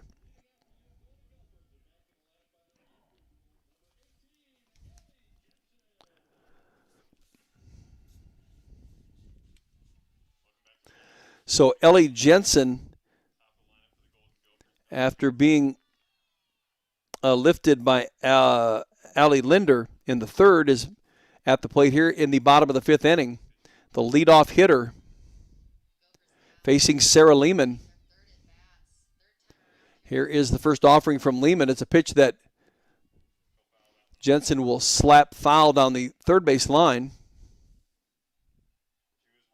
It's amazing that we've seen a couple of times this year already, and many times I've seen over the years of broadcasting softball, how umpires can notice whether that batter, when they're moving in that batter's box and trying to swing a bat, step out of the box on the swing. Sometimes it's called, sometimes it's missed. Here's the pitch by Sarah Lehman that's upstairs as Ellie Jensen looked to bunt, pulled the bat back, so it's 2 balls and a strike. Here's the 2-1 from Sarah Lehman. So ball 3 on Ellie Jensen, the junior left fielder, who walked in her first at-bat and was stuck at second base. Grounded out in her second at-bat. Sammy D is down the line at third base, as Denali Lecker at first. Here is the 3-1 that's hit right at Sammy, and a line drive she's able to catch, and the out. First out of this bottom of the fifth inning. And then we got McKenna Partain. Partain is 0 for 1. She was hit by a pitch in her last at-bat. She leads this team in batting at .341. 31 hits and 91 at-bats. And again, she grounded back to Sarah Lehman in her first at-bat. Partain with 3 home runs, 3 triples, 3 doubles.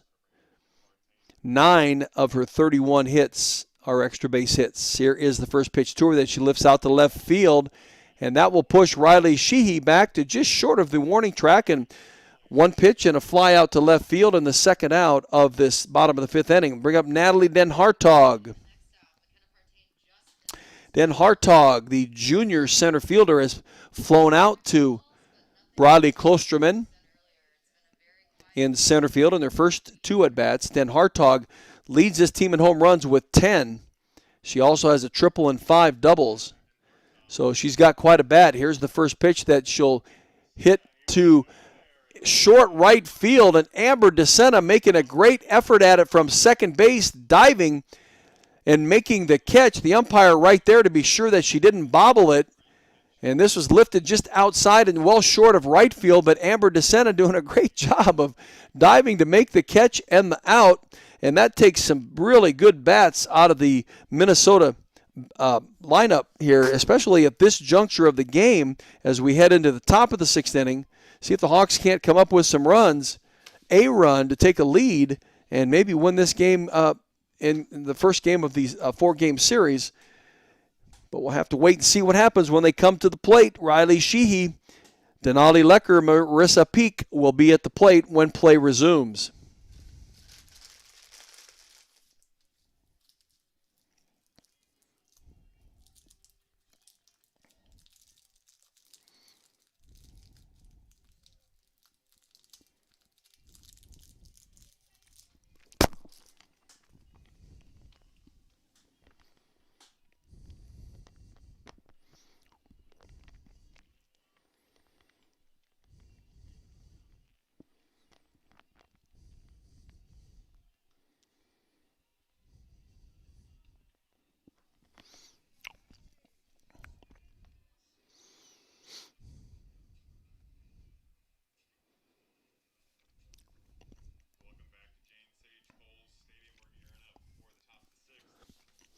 So Riley Sheehy will step to the left-handed batter's box. She walked in her first at-bat, sacrificed in her second at-bat to move Sammy Diaz to third.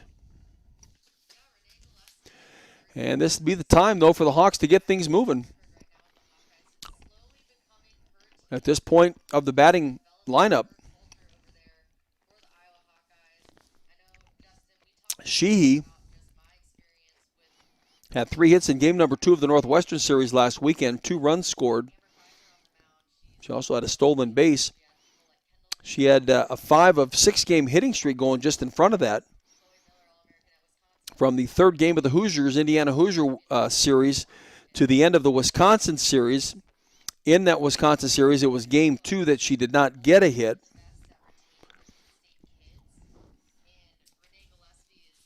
Sheehy, the junior from Newtown, Pennsylvania.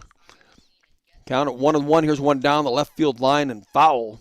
It's the time really to do it for the Hawks to get some runs. If they're going to get them, Sheehy, 250 hitter coming into the game, 20 of 80. And again, she does not have an official at bat here today because of the sacrifice in the top of the third inning, and then she walked in the top of the first. But she's down in the count here to Amber Pfizer, 1 ball and 2 strikes. Here's the 1-2 from Pfizer. Up and away, 2 balls and 2 strikes. 46 degrees in Minneapolis. Very, very light breeze, if any whatsoever. It was misting a little bit earlier, but has passed by the Twin Cities. So at least they're able to play softball, and it looks like the rest of the weekend's going to be nice. Cool, but nice. Here's Sheehy out at the left field. It's lifted out there and caught by Ellie Jensen. So that will end Riley Sheehy in the top of the 6th inning. 1 gone. Brings up Denali Lecker. Denali Lecker leading this team in hitting at a .346 average, 27 hits and 78 at-bats. She and Nia Carter tied for the team in hits. She has 7 doubles and a couple of home runs. See if she can't get things started here for the Hawks. She has bounced back to first base and flew out to Den Hartog in center field. And on that first pitch, Amber Pfizer couldn't let go of the softball, and when she did, it flew over the top of the catcher and right into the backstop. Nobody was able to get to it, so they get a little chuckle out of that. So 1 ball and no strikes on the freshman from Ogden. Here's the 1-0. And Amber Pfizer just throws it right by her. Wow. But Denali on a 3-game hitting streak. In those games, they're all multi-hit games. 2 in Game 4, 3 in Game 3, 2 in Game 2 for Denali Lecker. So she had quite a series against Northwestern last weekend. Here is the 1-1 to her that's outside. So that's 7 hits in 10 at-bats in the Northwestern series. 7 hits in 13 at-bats. Back in the Purdue series, she had 6 hits in 12 at-bats. So she's very capable putting the ball in play, putting it in areas where there are not defenders. Here's a pitch that's down and in, so it's ball 3 on the freshman Denali Lecker.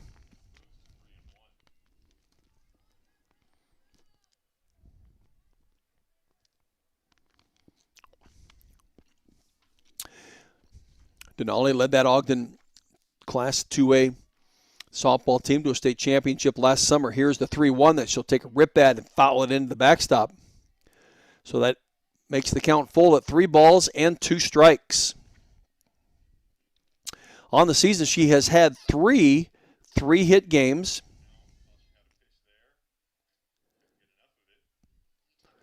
And 4 2-hit games. And any other hit that she had has been singles. So she's really capable of driving the ball. She has a couple of home runs. Here is the 3-1, a pitch that she'll hit up into center field, but she'll just can't get enough of it to drive it out. And Natalie Den Hartog is there to make the catch. 2 gone, and Iowa's top of the 6th inning. Brings up Marissa Peak. Peak doubled in her last at-bat. and struck out on her first at bat.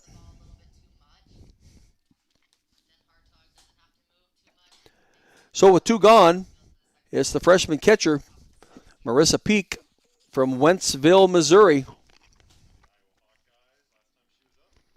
Here's the first pitch to her that she'll take a cut at, foul it into the backstop. So it's a ball and no balls and 1 strike on the freshman. Had a 6-game hitting streak in midseason, started in the Purdue series, where she was 2 for 5. And she had a home run. That was in the top of the 7th inning that helped move that game into extra innings. It started the top of the 7th to make it 2-1. And the Hawks would score another to force the extra innings, only to lose it in the 12th by the score of 5-4. Peak, a .262 hitter, coming into the game. 1 for 2 today, 16 of 61 hits, 4 doubles, make it 5 now, and 2 home runs. Count even at 1 ball and 1 strike. We're scoreless in the top of the 6th inning, Iowa and Minnesota. We'll see which team's going to be able to scratch out the run to win it. Here's Marissa Peak ripping it down the right field line out to right field, and playing it nicely out there is Sydney Strelo, and she'll make the catch. That'll end the Hawks here in the top of the 6th inning. 3 up, 3 down. Move into the bottom of the 6th. It'll be the number 4 hitter, Caitlin Kemet-Mueller. When play resumes, Minnesota, Iowa scoreless in Big Ten softball.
So we head into the bottom of the 6th inning. It'll be the number 4 hitter, Caitlin Kemet-Mueller, third baseman. She has flown out to Nia Carter twice. Kemet-Mueller, the number 2 hitter on the team at .338. She a 4-year player herself, .203 hitter a year ago in the pandemic-shortened season. A .222 hitter the year of 60 games in the Women's College World Series.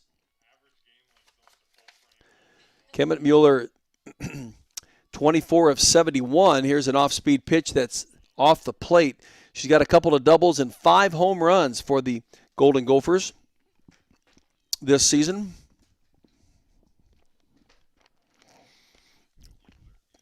Again, she flew out to Nia Carter in right field in both of her at-bats here today. Here's a pitch that's nearly gets away from Marissa Peak. So it's a ball and a strike on Caitlin Kemet-Mueller, the third baseman, senior. She is senior from Rogers, Minnesota. Here's the 1-1 from Sarah Lehman that she'll line drive out into right field to Nia Carter. Nia will throw one to Denali Lecker, almost trying to get Kemet-Mueller, but they can't. The ball goes over top of Denali Lecker, gets away from Marissa Peak, and on to second base goes Kemet-Mueller. She gets a single, and she'll move to second on the error, I would assume, by Nia Carter. She overthrows Denali Lecker, and it gets away from Marissa Peak.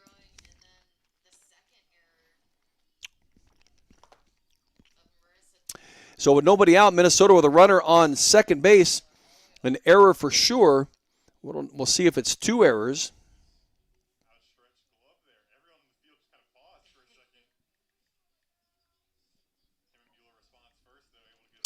So time is called as the Iowa infield in the circle, trying to shake things off, stay relaxed.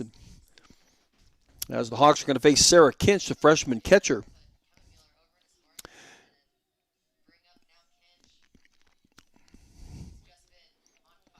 Kinch popped up to Sarah Lehman in the circle in her last at bat, singled in her first at bat, ended up at third base on a couple of passed balls. Here is the first pitch from Sarah Lentz. Turns and bunts just in front of the plate, picked up by Peak to Amber DeSena at first base. But it does move Caitlin Kemetmuller to third. And just 1 out here in the bottom of the 6th inning. Again, it was a line drive by Caitlin Kemetmuller out to right field that Nia Carter thought maybe she could throw her out from there, and overthrows Denali Lecker. And on the backup, it got away from Marissa Peak, and that allowed Caitlin Kemetmuller to get to second base. And now she at third after the sacrifice by Sarah Kinch. And it's Chloe Evans who doubled in her last at-bat at the plate. Here is the first pitch to her that she lifts out into center field, pushing it back to Bradley Klosterman. It's gone! A home run for the left-handed Chloe Evans, chasing Caitlin Kemetmuller to the plate, and a 2-run home run for Chloe Evans on the first pitch from Sarah Lehman. And that, my friends, gives Minnesota the 2-0 lead. She got all of this, hit it almost in dead center field. Nothing Bradley Klosterman could do. And over the fence it went, over the wall it went. And it's 2-0 the lead for the Minnesota Golden Gophers. And for Chloe Evans, the freshman, it is her second home run of the season, home run number 33 for the Minnesota Golden Gophers. And for them, it couldn't come at a better time. Home run to take a 2-0 lead here in the bottom of the 6th inning. And this inning isn't over yet. Megan Dre will come to the plate. 0 for 2 on the day. She's flown out twice. Here's the first pitch from Sarah Lehman. That's up and in for Sarah Lehman. That is the 7th home run that she has served up on the season. Iowa pitching 15 home runs altogether in this season. Minnesota 2, Iowa nothing. Here is the 1-0. That's down and away on Megan Dre. Listed as a junior, but she's a transfer from North Carolina. I thought it said she was a graduate transfer from North Carolina. Here is the 1-1 that's up and away. So it's 2 balls and 1 strike. Now Marissa Peak will come out and have a chat with Sarah Lehman in the circle. Tomorrow's doubleheader begins at noon. Game number 1 is at noon, so I'll be talking to you a little bit before the noon hour. And then game number 2 starts somewhere about a half hour after the end of game number 1. Looks like we're having a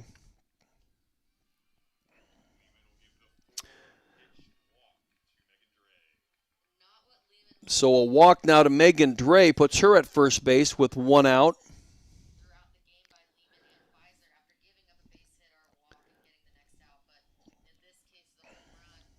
Looks like a pinch runner is coming in for Dre. Is it for Dre? Yeah, I would assume it is.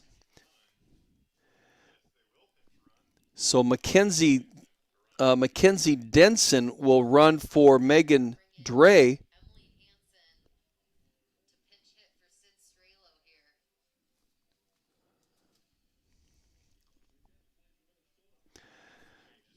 So pinch hitting for Strelo is Emily Hansen here in the bottom of the 6th inning. And running at first base for Megan Dre is Mackenzie Drenson. Mackenzie Denson. Minnesota already with 2 runs in on a 2-run home run by Chloe Evans. Looking for more. They know what Iowa can do at the plate. They want to stretch this lead. And here's the line drive that gets past Amber DeSena. Runners are moving from second to third, and scoring from first is Mackenzie Denson on the single by Emily Hansen. She moves on to second with the throw getting away. It just gets out of the reach of Amber DeSena. Brody Klosterman doing a nice job of bringing down the getting to the ball out into outfield. And scoring from first base is Mackenzie Denson. And for Denson, that's the 6th run that she has scored. And so the Hawks are going to make a pitching change here. Lauren Shaw will come in, the left-handed Shaw.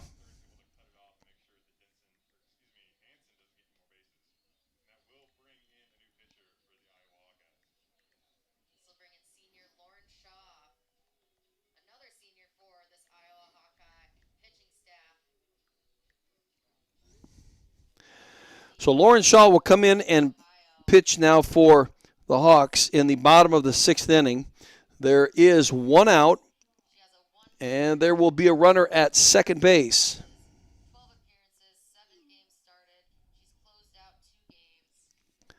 So it's officially a double for Emily Hansen. And that is an RBI double that she knocks in Mackenzie Denson. And so a 0-0 game heading into the bottom of the 6th is now 3-0 Minnesota.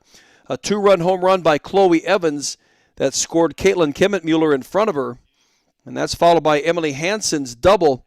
So Lauren Shaw will come in and pitch to Carly Brandt. Brandt walked in her first at-bat and popped up to Grace Baines at short in her second at-bat. Because the Hawks need to get outs right here. Can't mess around. It's Carly Brandt, as far as I know, at the plate, working against Lauren Shaw. And here's the first pitch to her, and that is down and away. Lauren, making her 13th appearance, has thrown 57 in the 3rd innings, giving up 60 hits, 21 runs, 16 of them earned. Here is the 1-0 to Brandt, a pitch just inside. Last time that Lauren pitched was in the Hawks' 4th game last weekend that the Hawks won against Northwestern.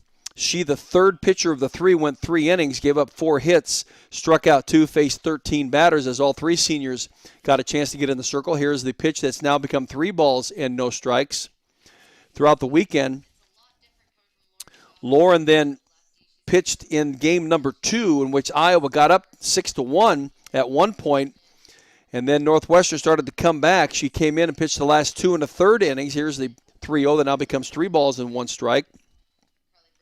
Shaw went 2 1/3 inning, gave up 4 hits, 5 runs, and 3 of them were earned. That was in the second game of the Northwestern series, the first game of the doubleheader last Saturday, in which Northwestern won 9-7.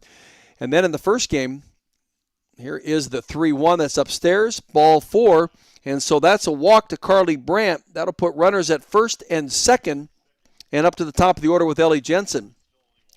Lauren then started game number 1 against Northwestern, and they ripped into her. She went 5 innings, gave up 6 hits, 4 runs, all of them earned, as she faced 22 batters. She did strike out 5, but it was a gem tossed by Danielle Williams that got Northwestern the 7-0 win over the Hawks in that game number 1. 3 runs in for Minnesota here in the bottom of the 6th inning. Runners at first and second, just 1 out, and it's the top of the order in Ellie Jensen.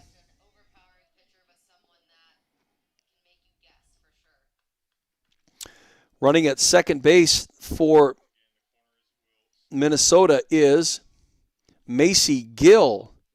Macy Gill, another Iowa product, prepping at North Polk High School. outside of Des Moines.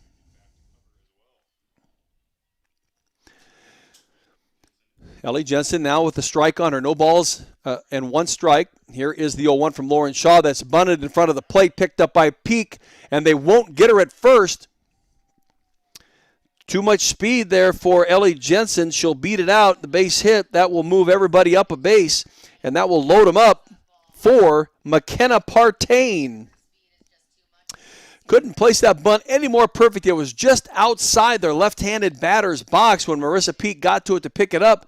But by the time she was able to get it down to first base, Jensen already there. That'll bring up Partain. Partain leading this team in hitting with the bases loaded.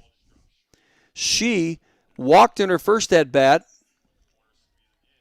She bounced back to Sarah Lehman in her first at-bat, was hit by a pitch and flew out to Riley Sheehy.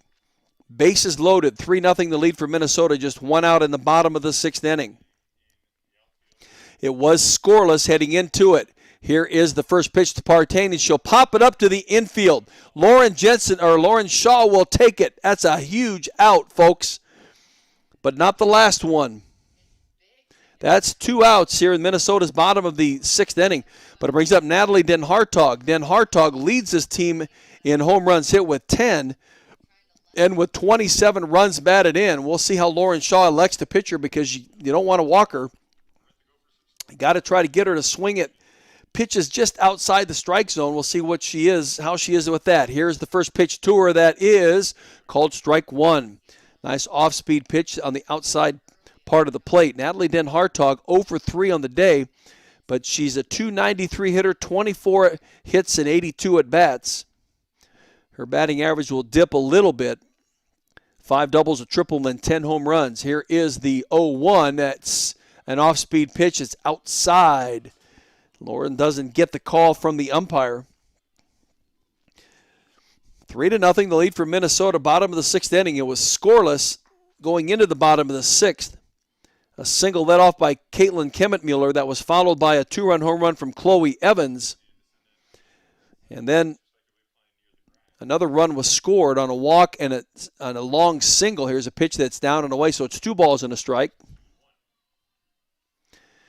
And it was a long single. Well, it's a double, actually, by Emily Hansen that scored Mackenzie Denson from first base. 3 runs in for Minnesota here in the bottom of the sixth. They've got runners on each base. Here is one that's bounced to Lauren Shaw, and they'll just get her at first base. What a play by Lauren. It was just trickling down the first base line, and she was the only one that had any chance to get to it, and she does. She spins, throws to Denali Lecker at first base as they get Partain. Wow, what a play to end Minnesota right here in the bottom of the sixth inning. Although they get 3 runs on 4 hits, including a 2-run home run by Chloe Evans, and they'll take a 3-0 lead into the top of the seventh inning. Lindy Milkowski will start it for the Hawks, followed by Grace Baines and Nia Carter. We'll see what happens after that. Iowa needs 3 to extend this game, or at least make Minnesota come to bat in the bottom of the seventh. 4 to take the lead.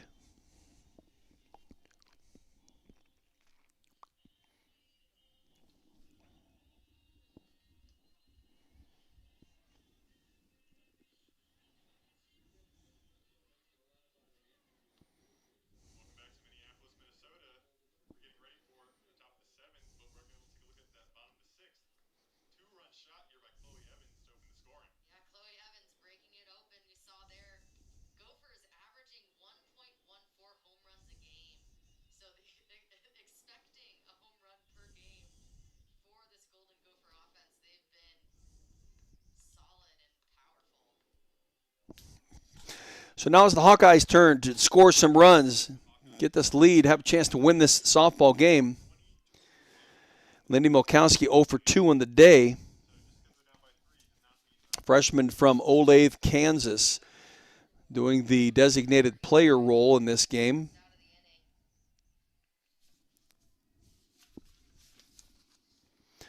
.254 hitter coming into the game. Here's the first pitch from Amber Pfizer, a pitch that is off the plate, ball 1. Pfizer's been helped a lot by batting.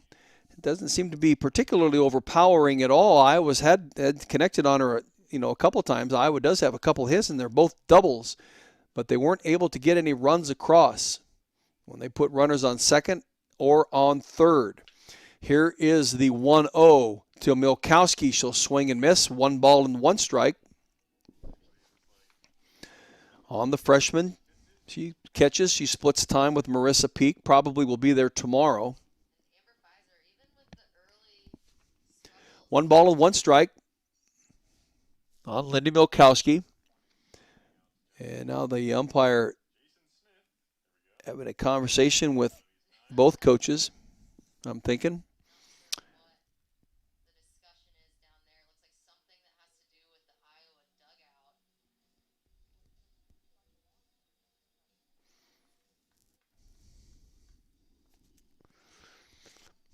Not sure what is really happening here with the pause and play. If it's something that's going on in the Iowa dugout or behind the Iowa dugout, not quite sure. But the home plate umpire was talking to head coach Renee Gillespie. So play resumes here. Amber Pfizer and a 1-1 count against Lindy Milkowski. Here's another pitch that's down and away, but Lindy goes after it. Can't make connections, so she's down in the count at a ball and 2 strikes. We're in the top of the 7th inning. It had been scoreless all the way through 5.5 till we got to the bottom of the 6th inning when Minnesota would erupt for 3 runs, 2 of them on a 2-run home run. And Iowa needs to get the bats going, and it's not going to happen that way as Lindy Milkowski will strike out. And that is the 5th strikeout of the game for Amber Pfizer in the first of the top of the 7th inning.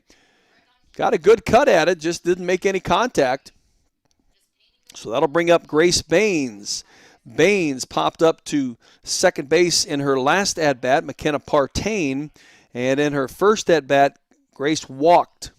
So we'll see if she can't get things started here for the Hawks in the top of the 7th inning. Here is the first pitch to her that's off the plate, ball 1.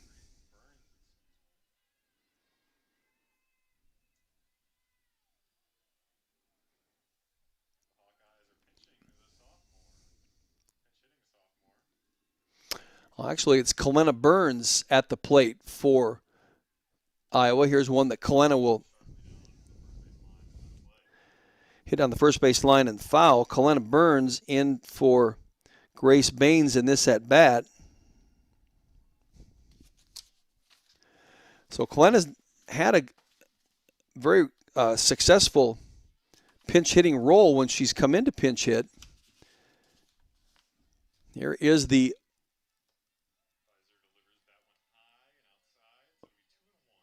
2 balls and 1 strike now on the sophomore from Corona, California.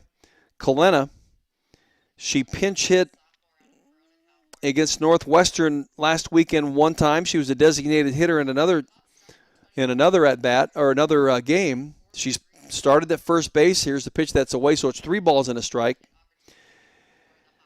In one of the games that she started at first base at Wisconsin, it was game number 4. She had a 3-run double. She had 3 hits in the game. One of them was a 3-run double. She's had 2 of those this season. The other one was against Indiana back in game number 1 of the doubleheader. Here is the 3-1 that she draws a walk.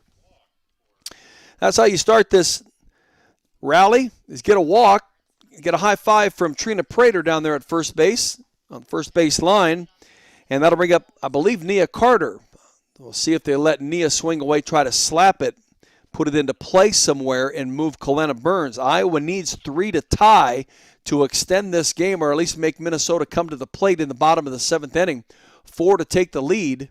Now, Renee Gillespie and Trina Prater are talking about some strategy here. I'm not quite sure what they're going to do. They got Kalenna on first base. I don't know if they're going to pinch run for her or not.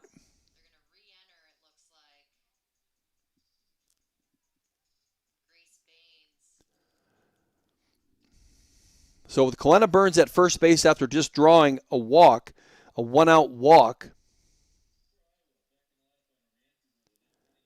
So Baines will go back and run.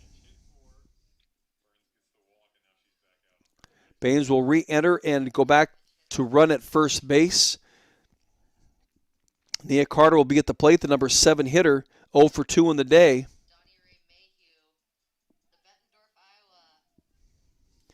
So now they're going to bring D-Ray in. Donnie Ray Mayhew is going to bat for Nia Carter. In the top of the 7th inning. See if she can't get things going. She does have a decent bat. She can get into some consistency. Here is the first pitch throw. She swings at and misses. Now, D-Ray started in Game 2 at Wisconsin at first base, and she has started one other game at first base. That was against Michigan back early in the season. Otherwise, she's done pinch hitting roles. She has no hits to speak of. No batting average. Here is the 0-1 that she'll foul back into the backstop.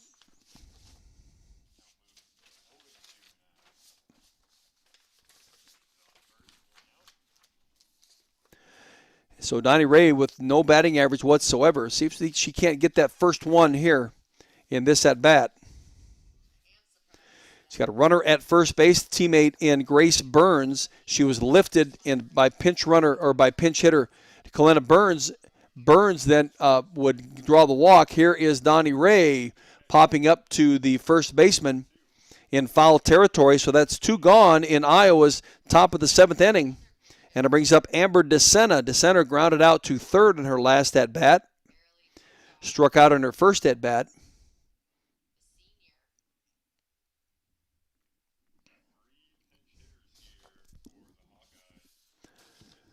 So it looks as if Iowa going to bring in another hitter for Amber DeSena.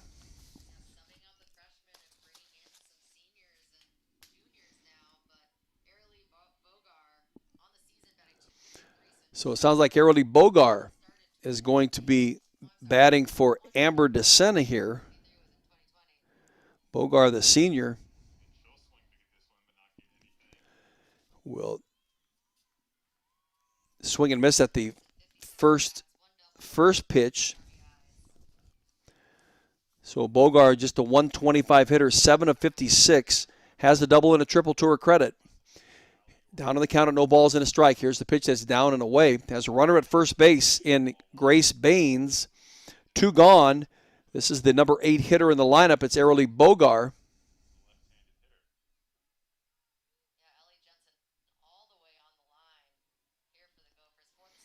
See if Arely can get one to drive. Find a gap somewhere. Here's the 1-1 from Amber Pfizer, and a pitch that Arely swings at and misses. And it's strike 2. 1 ball and 2 strikes. Sammy Diaz is on deck if Arely can get something going here. Otherwise, if she swings and misses or is called out on strikes, that'll end the game. Again, it was scoreless heading into the bottom of the 6th inning, and Minnesota scored 3 runs in that bottom of the 6th. Iowa needing 3 here to tie to make Minnesota come to bat in the bottom of the 7th. Here is the 1-2 that's outside. 2 balls and 2 strikes. On the senior pinch hitting Arely Bogar from Trophy Club, Texas.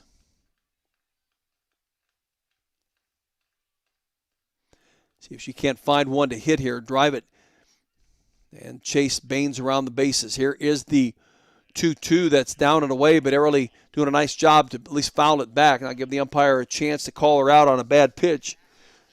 So the count remains the same at 2-2. Game number 1 of the 4-game series, the Hawks and the Minnesota Golden Gophers. The doubleheader tomorrow will begin at noon. Looks like it's going to be a nice day tomorrow. Maybe on the chilly side, in the upper 40s, but at least sunny. No rain expected. Here's the 2-2 from Amber Pfizer to Arely Bogar, and it's a pitch that Bogar will foul into the backstop. That was right down the middle. Amber Pfizer was going right after her. So we'll have the same count. We'll repeat the same situation. See what kind of pitch that Arely can get into a gap. 3-0 the lead for Minnesota, ranked number 24 in the National Fast Pitch Coaches Association poll.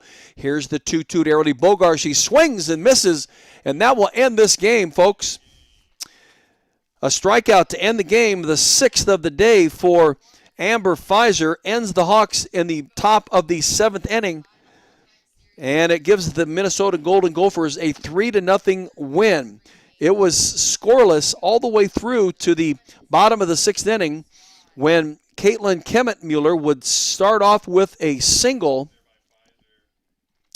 and then it was a sacrifice that moved her to second base by Sarah Kinch. A home run by Chloe Evans made it Minnesota 2-0. That was followed by a walk and then a double by Emily Hansen that scored Mackenzie Denson from first base. There were the 3 runs that were scored by Minnesota, but they threatened in most of their at-bats. They put 1 on base in the first inning. They had the bases loaded in the second inning, did nothing with it. 1 on in the third inning, 1 on in the fourth inning. But they were able to come through with 3 in the bottom of the 6th inning, and that's all they needed to win this game. The Hawks, on the other hand, they had runners on in almost every at-bat. In their first at-bat, Sheehy got on and was stranded at third base. Then Grace Baines would get on first base in their second at-bat, and she didn't get moved anywhere. Sammy Diaz started off the top of the third inning with a double. She moved to third base. They couldn't get her across the plate. In the fourth inning, it was a double started by Marissa Peak. She was run for by Avery Guy, who got to third base, couldn't get her across, and then that was just it. The Hawks went down in order, except for in the top of the 7th inning when Kalena Burns drew a walk.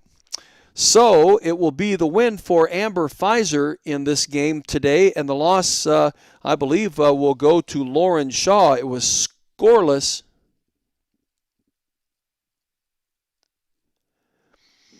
The loss will go to Sarah Lehman because it was 3-0 when Lauren Shaw came in to pitch in the bottom of the 6th inning. 3-0 the win for Minnesota in game number 1 of the 4-game series. The doubleheader tomorrow again begins at noon. We'll see if the Hawks come back with more fight, more feistiness, get those bats going at the plate. I'm Jerry Koala. Thanks for tuning in to the broadcast here this afternoon of the first game of this Big Ten matchup between the Hawks and the Minnesota Golden Gophers. I will talk to you tomorrow right here on this very same system at about 11:55 tomorrow morning for Iowa and Minnesota in game number 2 of the 4-game series. Again, Minnesota 3, Iowa nothing in game 1 of the 4-game series.